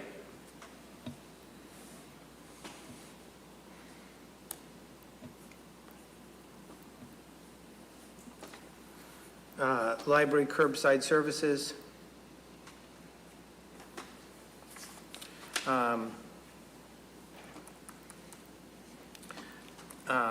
Not on the manager's priority list, didn't show up in the surveys. I don't remember any emails about it, and not considered by FinCom.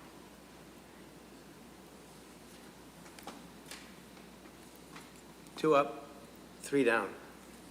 So, I mean, it's an interesting idea to have lockers and things for picking up books, but also that can probably be included as a capital item in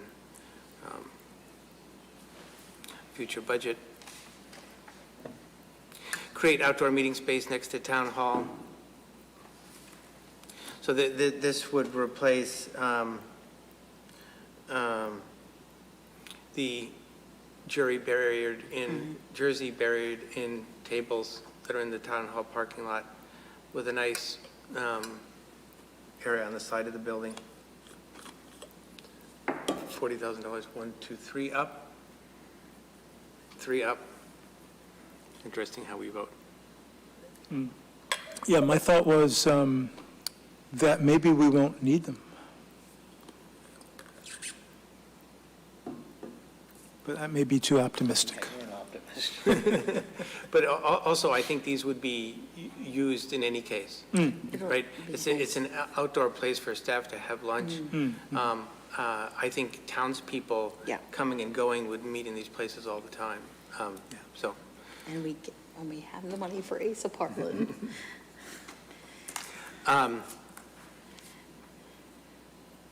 P31, study to enhance the town's COVID-19 response. So this is a study for the next pandemic, using lessons learned, but was not on the manager's priority list, not discussed by FinCom. I didn't note it in the surveys as being popular. Want to do a quick thumbs up, thumbs down, 3 down, 4 down, 1 up.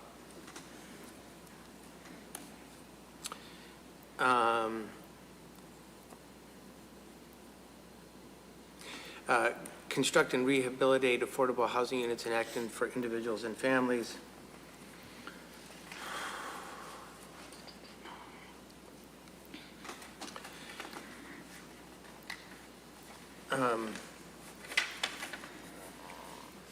This was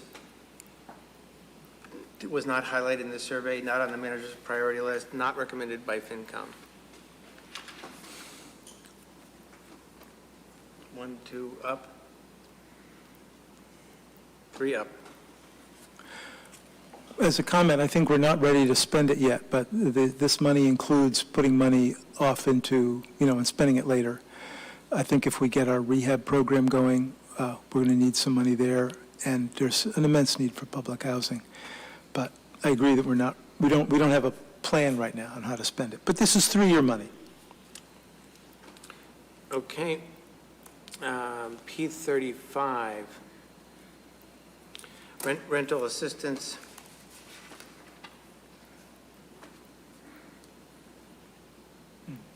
Recommended by the manager, popular with survey, recommended by FinCom because it's a COVID expense. Thumbs up, thumbs down? 1, 2, 3. Where am I? Rental assistance, P35. Oh, yeah, sure. Yeah. 5 up. I have a question. Yes. Does your running total include the Ace of Parliament House? Or No. is that one of the ones we're going to go back and talk about more? There's 2 I left. I left all the AV school ones blank, and the 2 we skipped were the sewer under Route 2 or over Route 2 and the Ace of Parliament House. Okay, and those are each about $1 million, so... $1 million and $1.5 million. Okay, so we could be using up our allocation if we said yes to both of those. I think we could be oversubscribed if we said yes to Okay, both those. yep, just want to make that clear. Well, we can go down and look a little bit here. So we only have $1.5 million left, unallocated. So. I wonder if it's time to go back to the topic of sewers in the Ace of Parliament House, because if we say yes to one of those, then we don't have to deal with any of the rest, because we don't have any money left. Right, the other thing I can do, I can just go do it now to see if it makes any difference. I'll change this to requiring 4 votes.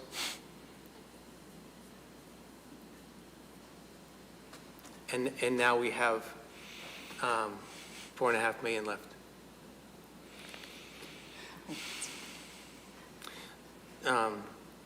So I can make instant money just by changing 1 digit.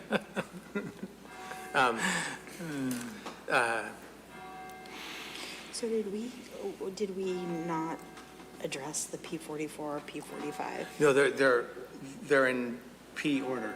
Oh, okay. Right, so Yep, they're- yep. Right, so then there's another $2 million for okay, PFAS. yeah. Right, so, how do people want me to keep the running total, with 3 votes or 4 votes? I think probably 4 votes, because... Is that okay with everybody? Yeah, I mean... And then, you know what, it's easier, I think, to add things in. So if we can go back through our 3s and add them in one at a time, if we think that, that'll be the area that we really try to convince each other that what we voted for is worthwhile. Mhm. And we always have 2 weeks from now, with the benefit of 2 weeks of thinking about it hard. Maybe we'll make Yes, some of although these tough decisions slightly I think what differently. we should be planning for on the 18th is just tweaks, because we're be asking the town manager to produce a final plan. Mhm. And we don't want to send it back. I mean, we can tweak it, but it should be considered tweaks, I think. Mhm. And maybe if we choose to add something on the 18th, you should be prepared to say what you're subtracting. Mhm. So P38 is next. Child care subsidy. It's on the manager's priority list. Considered by FinCom? Not considered by FinCom. Which number was that? P38 on the manager's list for $80,000. So this is the only one where the manager's recommendation was a little bit higher than the original estimate. So I'm just going to put in $80,000 here. What didn't show up on the survey? But I think this is an important thing to allow people to work, especially post-pandemic. Anyway, I got 1, 3, 4, 5 up.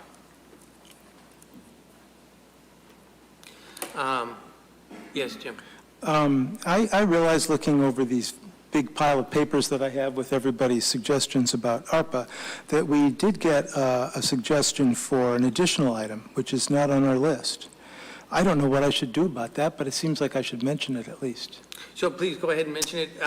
So I saw one of those as well, but if it wasn't for me, if I didn't hear from many townspeople about it, it meant it was an individual thing.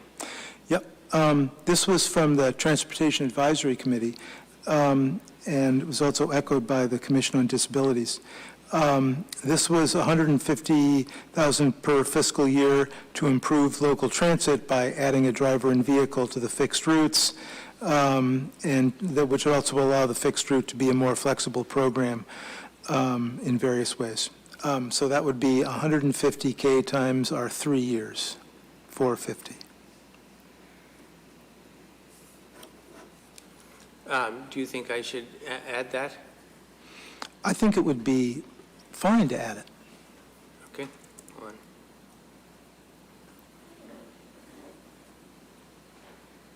It is possible that some of this would be met by the sustainability money, which mentioned electric vehicles and didn't explicitly mention vehicles for transportation. It mentioned public safety. But it's possible this could be done for less if other money was used. I'm not sure what category that would go in, so of course we have to determine if it's legal or not. So we'll come back to that at the end. Okay. P39, workshops and programs related to mental health, equity, and empathy.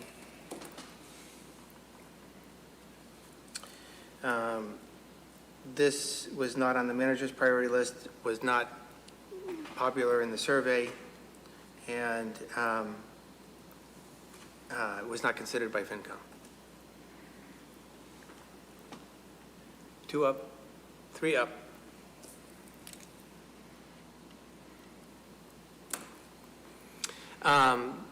Develop P40, develop a youth council program to facilitate youth engagement in local government. This, just so people know, there's a state program here, and some of these funds are there. If we choose to go ahead with this, we haven't discussed, since our goal-setting meeting, a youth committee or whatever, and that'll come up at some point. But there's some, there is a state program, and I've read just briefly about it. I can't say I'm the expert. Anyway, this money would get us there, but it was not on the manager's list, not notable in the survey, not considered by FinCom. Can I add something really fast? Yes. Yeah, so this is something that manager and I discussed, and as much as I want to pursue a youth council program, I know that we're very limited in what we can spend it on. And I do see us creating a potentially fruitful program or even a pilot of one without an initial investment. So for that reason, like, I'll be voting yes, but definitely, you know, based on the majority, we'll see what happens. So you're voting yes, and Fran voted yes, so that's 2.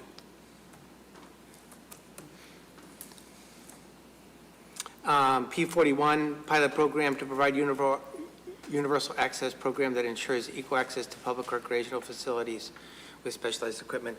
This is on the town manager's recommendations. This is not an expensive program and pretty unique to allow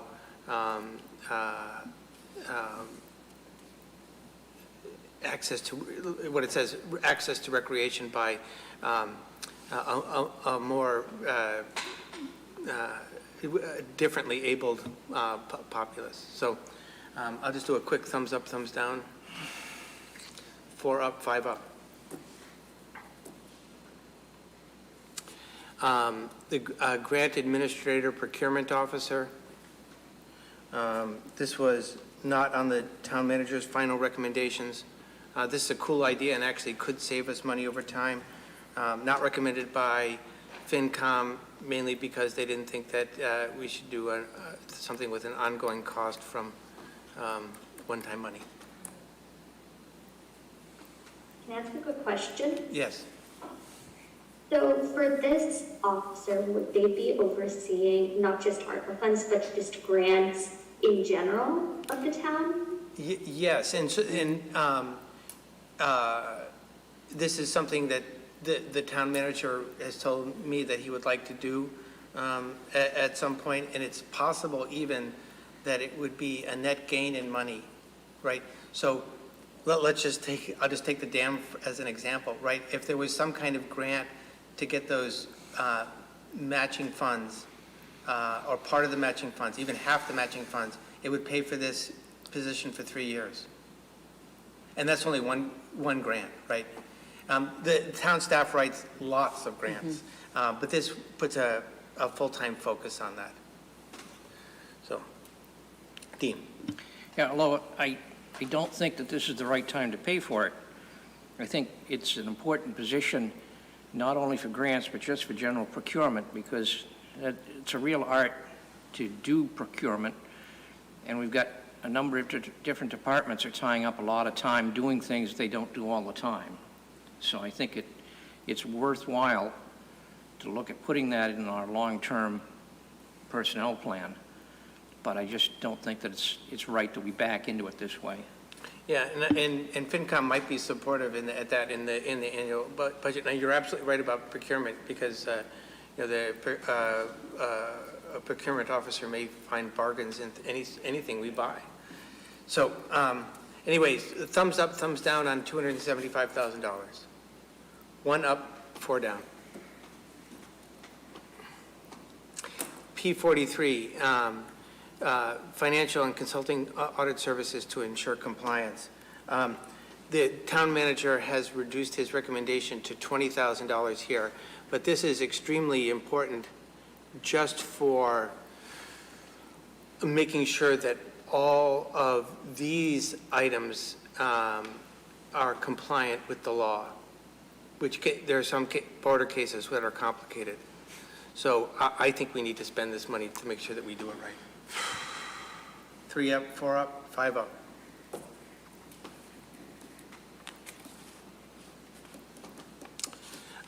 PFAS mitigation measures for the North Acton treatment plant.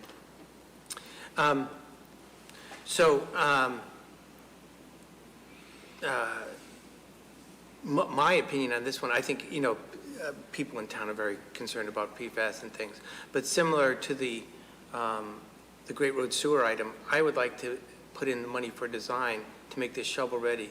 I think this is extremely likely to be funded if the bipartisan infrastructure bill passes, right? It has, I think, $55 billion for water projects.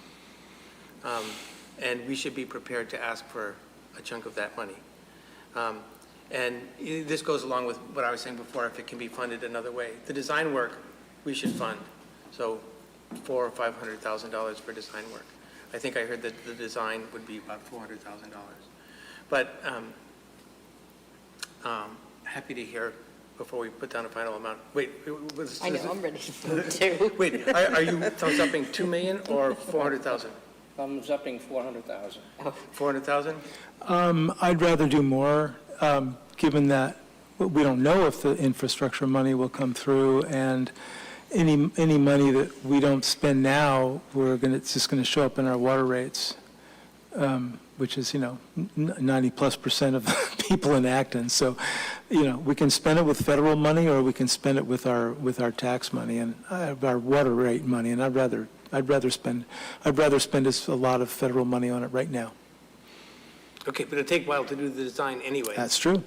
So, do you want to go what do you want to do, the thumbs up, thumbs down, like $1 million, or? By the way, FinCom recommends this item. I would go the 2. So 1 vote for 2. Himija? So just so I can add a little bit more to this, so we've, at the Acton Water District and with REC, we've had discussions with this, and, the AWD has made it pretty clear that they've tried to look actively for grant funding to remediate this problem. They haven't found anything that even comes close to addressing the money we need to remediate PFAS from our North Acton wells. And for me, even though, ideally, yes, we want to do it as a step plan and do a design and then kind of go forward with that, but given the immediate need of this, I think that for me, I would feel comfortable seeing what the board thinks about putting an initial $2 million, and if we don't get majority, could we maybe try again for like $1 million or like a lower amount from that, because any amount would really help them. Yeah, so I don't really disagree with what you've said there, Himija. I'm just saying that we could leverage other monies from the bipartisan infrastructure bill, which is likely to pass. I mean, we don't know yet because it's tied up, but if we have money from another source, that it allows us to do more things from this list, right? And so and it's going to take some time to do the design. The design, it's not like they can break ground next month, right? So anyway, I would be in favor of a lower number. Perhaps $1 million? I could go for $1 million, which is design plus some money that we don't have to spend if they get infrastructure money.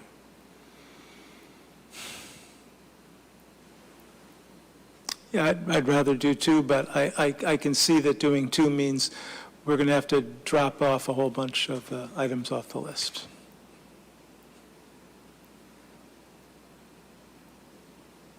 So I could live with either one. So Barry, I see your Yeah. your hand is up. I'm not taking comments during this discussion. Yeah, I agree with Jim. $2 million would be ideal. I mean, that doesn't even come close to covering the estimated cost. I believe they said it was around $6 million that they estimated for PFAS remediation of our current wells. But, basically we're trying to get funding. So whatever, we're able to get with the most amount of support from the select board, that would be helpful. So I mean, if it doesn't get funded by us or by anybody else, right, then it comes out of the water bill, right? And they already have millions of dollars in debt, and this would be more millions of dollars, but it's not like it would double our water rates or something, right? I just want to put that in perspective, that even if there was no money in the infrastructure bill, obviously the PFAS has to be cleaned up, but the issue is whether, whether this is more important than the other things on the list. And I'm in favor of putting in, I would rather, just do the design work, because to make this shovel ready for infrastructure thing, but if people want to go $1 million, I could support that. But I would have a hard time supporting $2 million.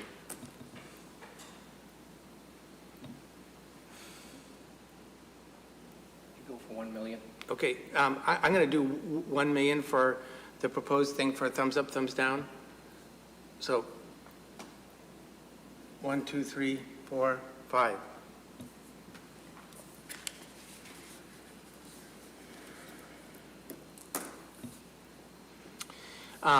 The NAGOG treatment plant. I will say that it's not obvious that this is consistent with the law. This request is consistent with the law. But it's actually still being reviewed as to whether it's consistent, but we could put in the money for it. And then, I mean, if it's not legal, it just returns to the, something we can allocate at a future time. Dean. Yeah, I've got two thoughts on this. One is, I saw somebody who was involved in the development there at NAGOG Plaza.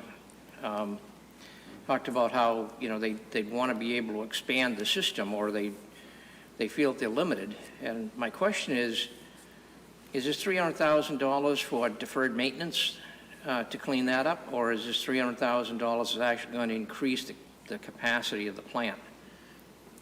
I think I can answer that question. They have significant infiltration into the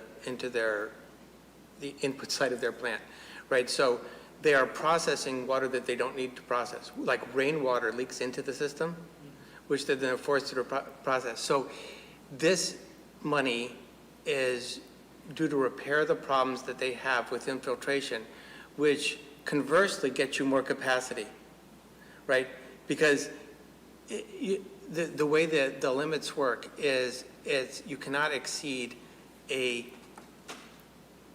peak limit that you're licensed for on any given day. One day over and you've broken your DEP license, right? So they have to account for what's probably the rainiest day of the year and how much their plant is processing. I think, not considering the infiltration, their average is actually only like 73,000 gallons a day, when their plant can theoretically process 200,000 so they're less 200,000 gallons, so they're less than half. It's again, this is to deal with infiltration, and I mean, I think it's a good investment. These guys, they serve a number of Acton residents. They as a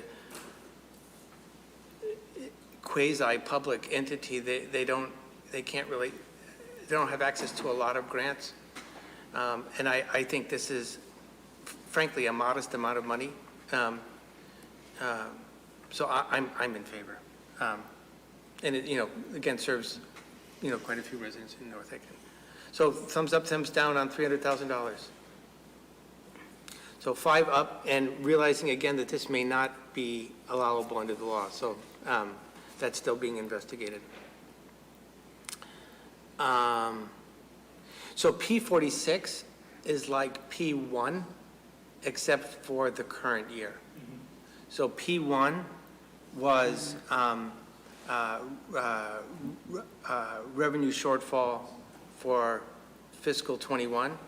This is kind of a guesstimate of what the revenue shortfall might be in the continued pandemic in fiscal 22. So I think this is pretty important. It's the same way we did the revenue replacement before. So thumbs up, thumbs down on $200,000. 5 up. Okay, I'll do the transit thing first, and then we'll go back up and visit the Asa Parlin House and the other sewer project, and then we'll look at the threes if we want to go there. So I'll take a read of the committee, the board, how we want to go. So the transit money. So I think this is a lot of money to commit on an ongoing basis, especially right now. I would want to see more, thought around what we're doing here. I mean, I'm in favor of public transit and that kind of thing, but I think given our funds, the recommendation said, vans and drivers, not saying what routes would be covered and things like that. Anyway, thumbs up, thumbs down on $450,000.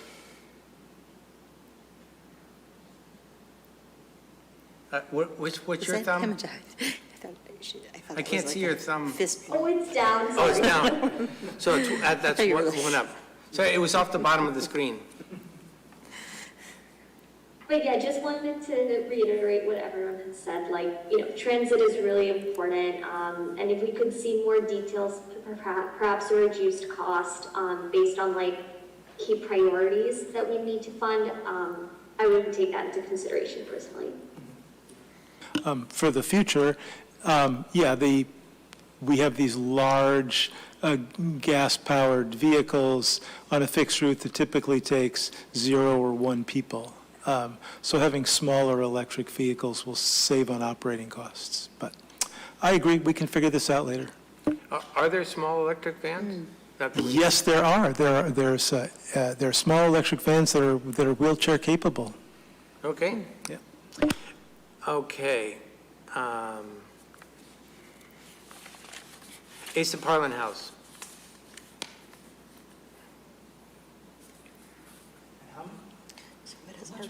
I know, what is our total? Oh, sorry, we'll go down and take it. We got 2 biggies to figure out. So with only taking things that have 4 votes, we've allocated $4,230,000, and unallocated $2,842,733. Okay. It's funny that the end is always 733.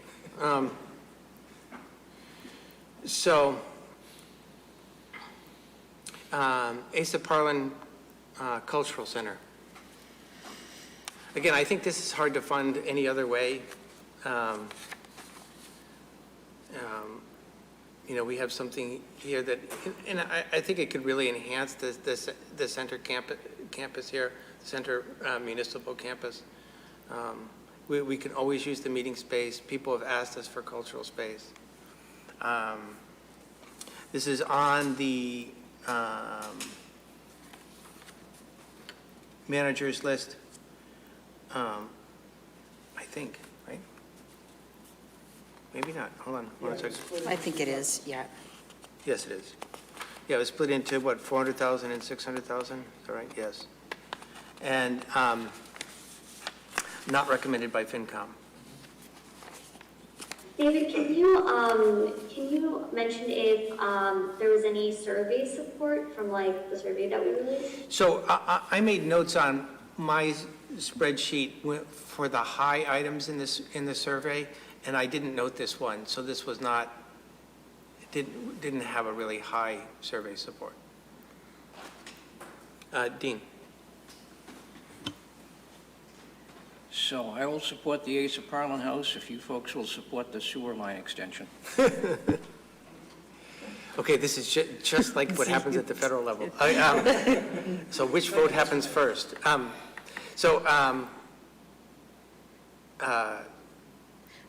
Is it, which sewer line extension? So we'll go down and look at that first. So P9. Okay, is that, yeah. Is $1.5 million to cross Route 2 with the sewer line to support. And one thing that Dean mentioned earlier that makes a difference to me is it supports Acton Medical, which I had forgotten actually, and because we got a letter from them, and I had forgotten when we went in there. But it supports the AHA project. I will say that with the school, for example, it was predicted that their septic system would cost $600,000. It cost twice that. what they paid for the sewer system would have run the line down Mass Ave and served them. His revised request was only for 1 million, not $1.5 million. Is that right? Oh, cool. So it's 1 million? 1 million. Just, it's not, the need is still 1.5. I was just trying to, Yep. find ways to spread It the is money around. 1.5. So that might not have been helpful, I'm sorry. No, that's okay. So, but we've done that for all the other things. So we've taken the town manager's estimate is a little different than the town manager's recommendation. So the estimate is 1.5 million, the recommendation is for $1 million. So again, it makes a difference to me that this supports Acton Medical. We did actually get an email from a neighbor of 364, I think it was just yesterday or something, supporting it and say that she'd like to hook up. So, why don't we take a thumbs up, thumbs down for $1 million for P9?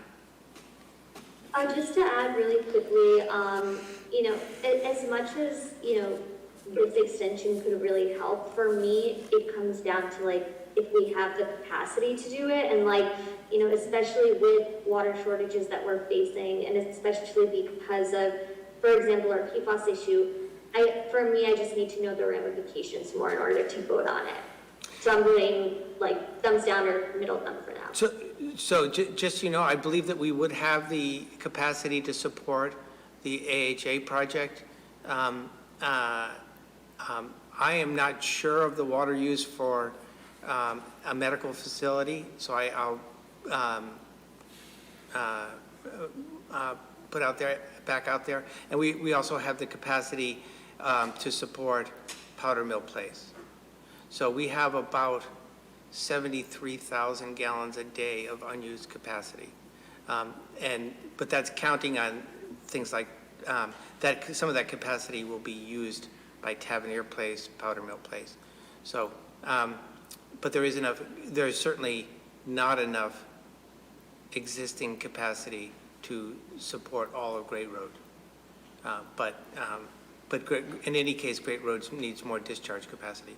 Also, just for clarity, the plant has plenty of capacity to support Great Road. We're limited by our discharge capacity. So,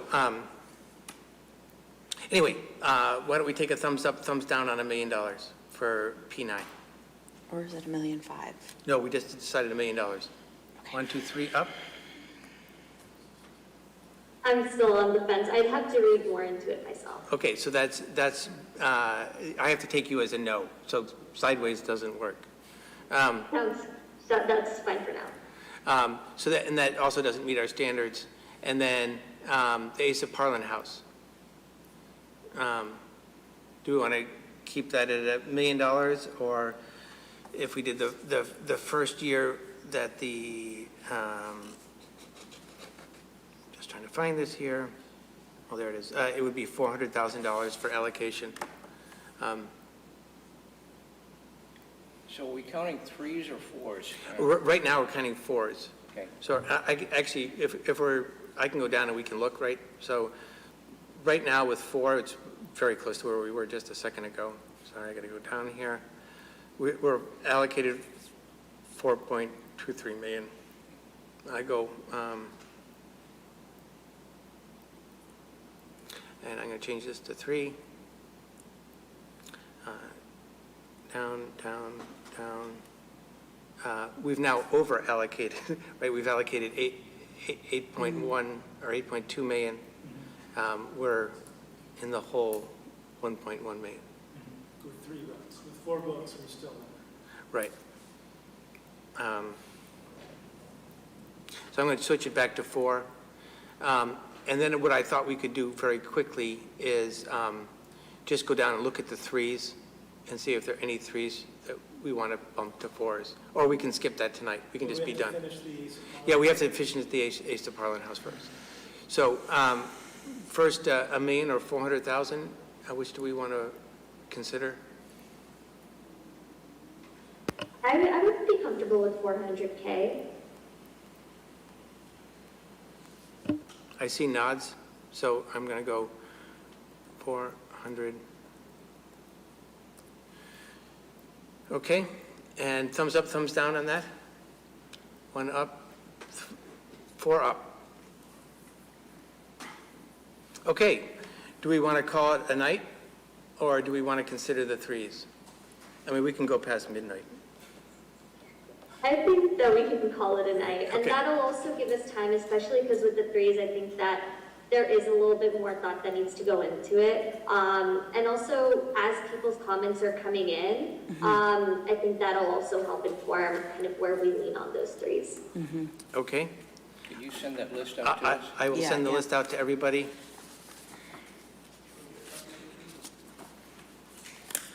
Yes, that was fine. You are part of everything. Okay. Thank you. I will take a motion to adjourn. Second. Oh, so moved. So moved, sorry. Temporal anomaly, yeah. Okay, Jim, please call the roll. Oh, right. It's been so long, I've forgotten. Okay, Himija. Aye. Fran. Aye. David. Aye. Dean. Aye. Jim says yes, too. We're done. Yay. Good night, everyone. Thanks for hanging in there. Have a good day. Thank you. Thank you, everybody, for...